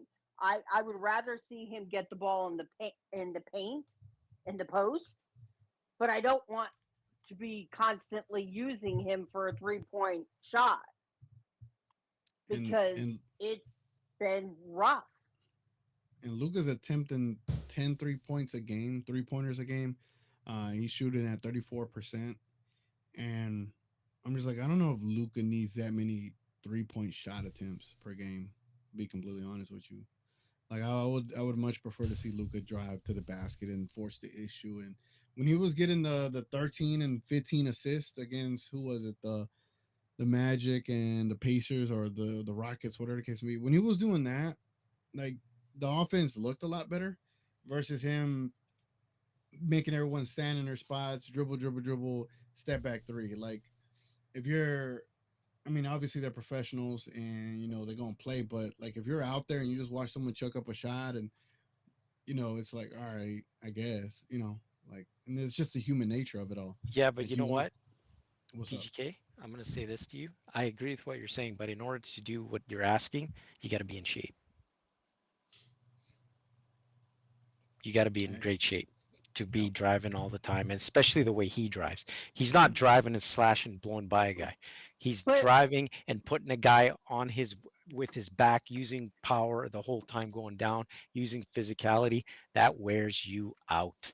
And then No, he it can't does, play. but Yeah, that's Deb, why the you'd only thing rather I jack say, the three, right? It's just easier. no, but see, but that's the problem. He can't continuously jack to three because it's usually at the worst and opportune moments. Like the one game we were only needing like 1 point or 2 points, and he jacked a three up. It ended Caused a up fast being a break. shot for the other team, and we were like within one. So But it that's where, matters when he keeps doing that. But in the yes, games that he's talking about, think about the first few games though. He was off ball, like Stix is saying, a lot more this year, and he was down closer to the post because it wasn't like he was having to drive and do everything that you're talking about. So he was down there already, and he's not dragging them, and he was more efficient in those opportunities. It's So when he starts shooting from further, the long twos, like DGK said, and the threes.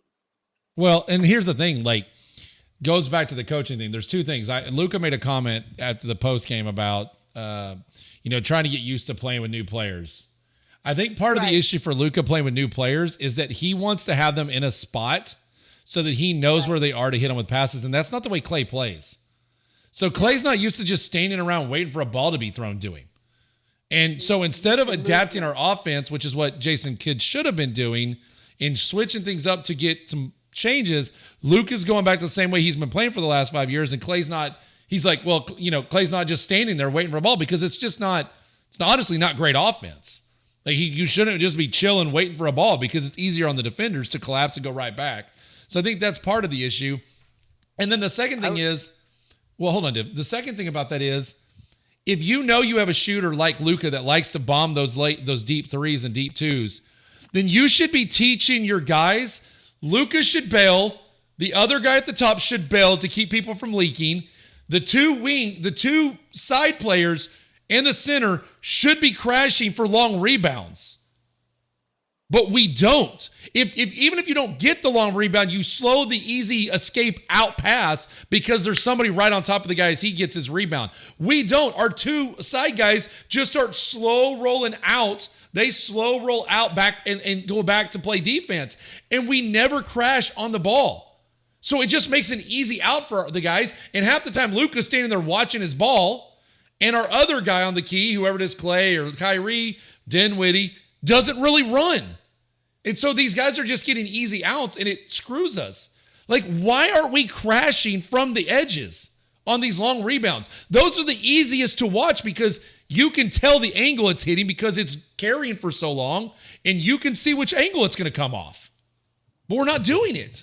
Other teams do it. Houston was destroying us with that move. Once again, coaching. He's not teaching these guys to read the ball and react. I just don't get it. Well, the other thing I would say about coaching that bugs me, I would have a conversation with Luka if I was a kid, and I would tell him, listen, I don't want to play you 40 minutes. You're getting hurt again, right? I want you to start going to the hoop. Forget the step back long threes. If you're tired, I don't care.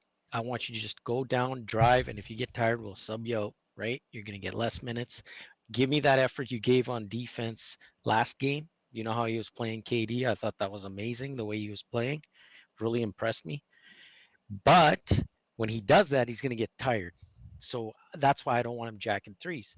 But you got to make one or the other. He's not in the shape you need him to be able to do all things, right?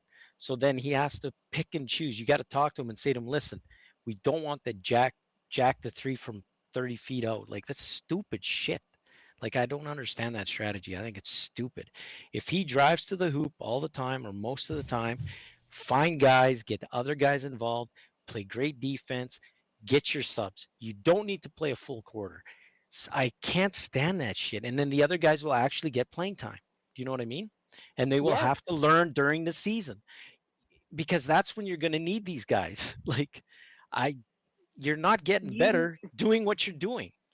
They're not going to get better, you guys. Those guys are not going to get better sitting on the bench, hoping that one day they're going to come out and they're going to be superstars. Like, that's stupid. Nothing works like that.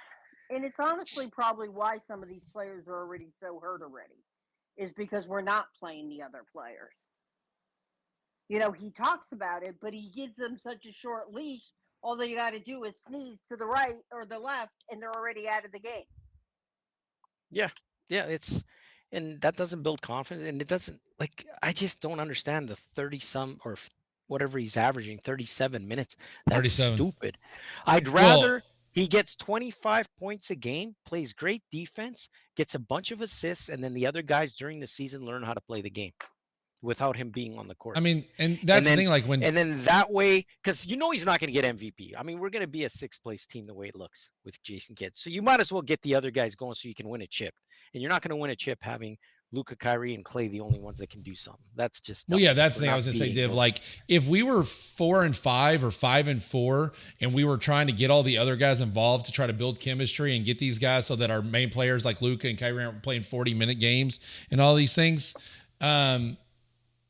then I would be okay. Like, hey, we're trying to work through this. We're trying to get these guys in rhythm. We're trying to get chemistry built up. We're not. We're playing the same bullshit we played last year, making our superstars play 40 minutes. Like, this isn't chemistry building right now. So I'm not okay with being 5-4 when we are not actually playing our guys and letting them work through some stuff. That I would be okay with it if it wasn't that, but we aren't. So that's why I'm frustrated, because I see the same exact pattern of coaching, the same type of lineups, the same stupid crap year after year after year. We're not learning. And you know what, Stix? Imagine you're Hardy. Put yourself in that guy's shoes. Put yourself in any of these other guys' shoes that aren't Luka, Kyrie, Clay. I'm going to just start calling Catone Johnny B too. You know what I mean? Like, what is the best way to what motivate? Like, you cannot be telling me you're enjoying yourself out there. Well, no, because honestly, you just can't. Look at Hardy. Does he look happy out there when he's on the court? Even when he plays good, he doesn't. He doesn't even bring the energy that he used to bring. No, because you realize that even if I make 4 out of 4, I might not play the next game, right?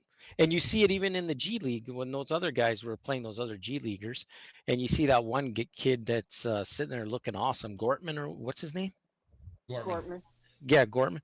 And I'm watching him play, going, damn, he's got some game to him, right? Like, he seems to make the shot when you need it, And instead he plays Edwards, like, who hasn't done shit. Like, that's the part I don't understand. Like, what are you doing? And clearly, you could tell he was uncomfortable out there because he was in no rhythm or pattern for playing with any of these guys. Yeah, he didn't know what he was doing. Like, and at least the other guy has skills. Like, the other guy is not. He showed me that he's not scared of the moment, right? Yeah. And that's why I'm like, that's the guy you throw in, like, if you wanted to do what he did last game, right? You do it then. You want somebody to bring energy. You want to do something. Yeah, I don't think do that. he would have done what he did had he have been the one you put in the game. Yeah, I mean, I get maybe we're looking at it from our lens where we just see the performance we see in games and we don't see the practices. Maybe these guys do better than Gortman in practices, right? Well, I'm more concerned with one thing that we don't know. To be realistic. No, I'm just saying, to be realistic, like, that's the only thing, right? Like, is it because we don't see the practices? Maybe that's why he's so gung-ho with, one guy over the other, and those guys play great in practice. But to me, practice and actual game is two different things. Like you could look great in practice and suck at a game every time. Like there's guys that don't have it, right? Cut him off. Shut up, Div. Your mic's muted, fool. You're still muted. What did you do to your audio? Oh, it was. I'm there like, it is. Man, I thought I was over here talking to y'all and y'all weren't hearing me. I was like, oh, no, I'm just being ignored. Like it is what it is. Yeah, no, like, I haven't seen you actually say anything in a while. But you know what would be funny is if we end up winning tomorrow and all the stuff that we said today, we're gonna be like, all right, I guess. No, I'm not changing my opinion. I've been on this kid. I haven't heard from Big J. Big J. Nope. Big J hasn't said anything in forever. Big J goes, nope. No. Well, all of a sudden, Div and Nancy cook, you know. Yeah, they was cooking. But yeah, man. But yeah, hope y'all enjoy this show. My ass hurts from sitting. Oh wow, nobody wants to hear about that. Oh no. But yeah, tomorrow, for those that don't know, I'm gonna be playing basketball against, or probably with, don't know yet. Might be on his team, I might not. I'm gonna be hooping slightly biased tomorrow, so I'm actually gonna try to film some games on his team or against him, or we'll see. You don't know. No, normally he picks me on his team, so we'll see. But yeah, I'm gonna try to actually get some footage and show y'all that this stuff actually be happening, and yeah, that way Stix will be like, oh, you actually play full court? Yeah, play full court 6 games in a row, sir. Oh, you can't hit a driver 300 yards. Yeah, I can, and I can play basketball on the same day. Just watch me. Does Stix play basketball?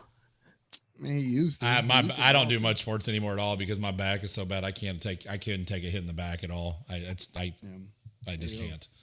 That sucks. Yeah.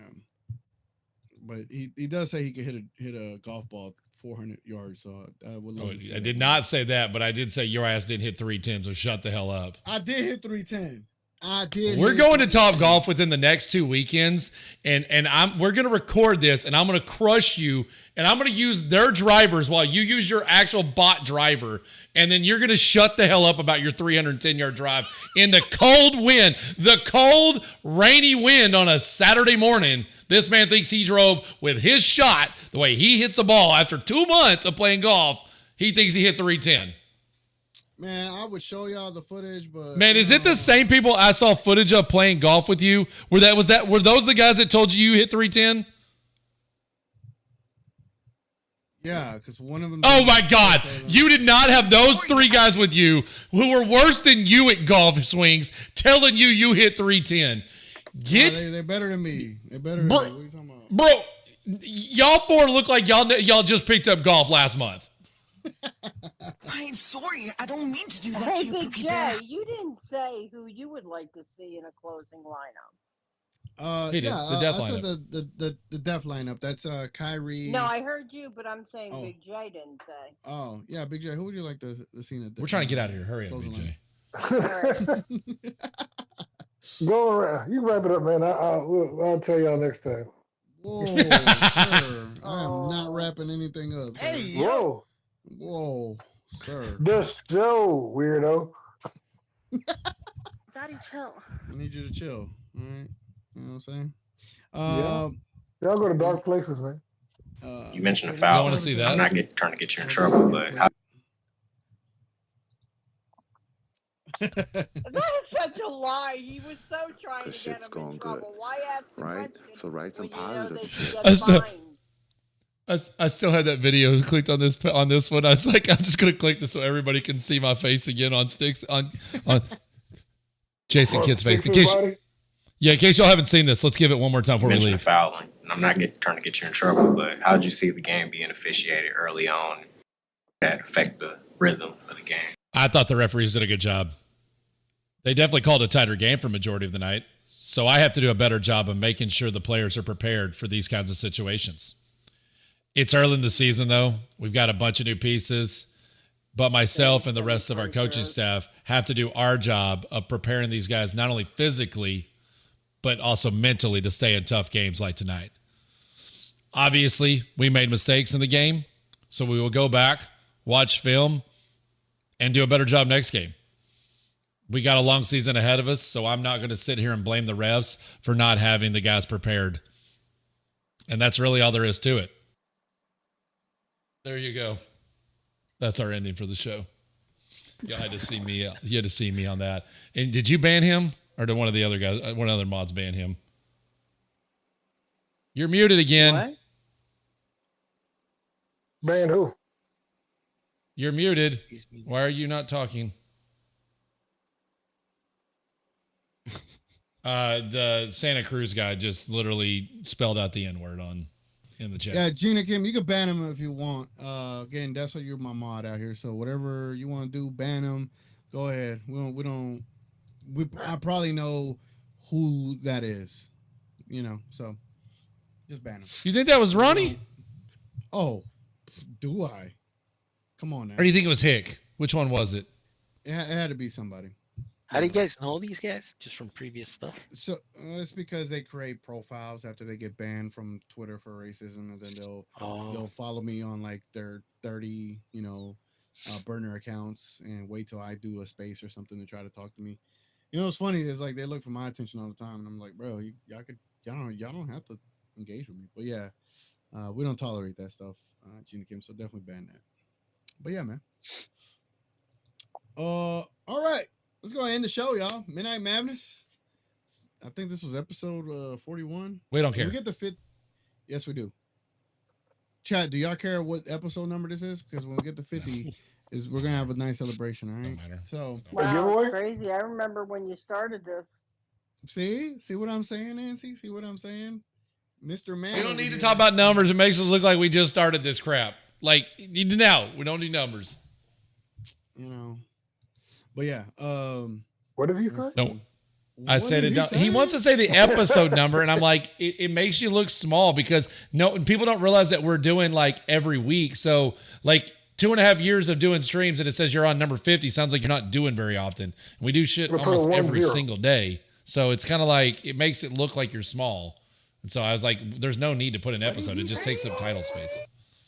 So put a 10 in front of it. Then. Episode 1051.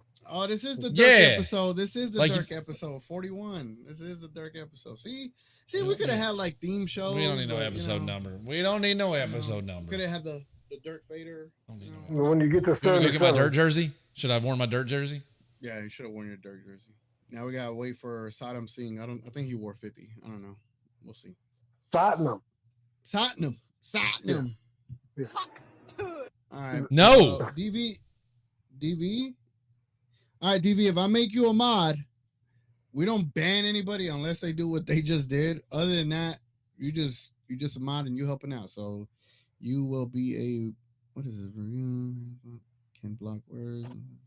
Frank, there's not any really good Rev shirts that look like NBA Rev shirts, and there's none even on eBay that would be my size. So I said, forget it, I'm not buying one. And the only ones out there were like 150, and I'm like, I spent 150 on a real Ref jersey. Barely fits me if it fits me at all. Nope. Not happening. Stop snoring, DV. He snoring? No, somebody said that. Oh Yeah, my that's Lord. what Latte said. Yeah, Latte said it to him. So I think DV has anyway, asleep before on that I'm note, like- Nancy already got off. Oh, yeah, so he did. Appreciate Nancy joining. Appreciate Div and Big J joining. DV for Have a good joining night, for guys. about 5 minutes, saying one thing and then going mute for the rest of the time. It's a bit of a sticky one still. Yeah. All right. Okay. Well, All right. Well, DV should be a mod Damn, now. dude. TGK just TGK just handing out mods to everybody. Like the whole chat is like DV, like mod. No, it's not. Quit hating. All right. Now, Quit Frank, hating. Nancy actually bailed out.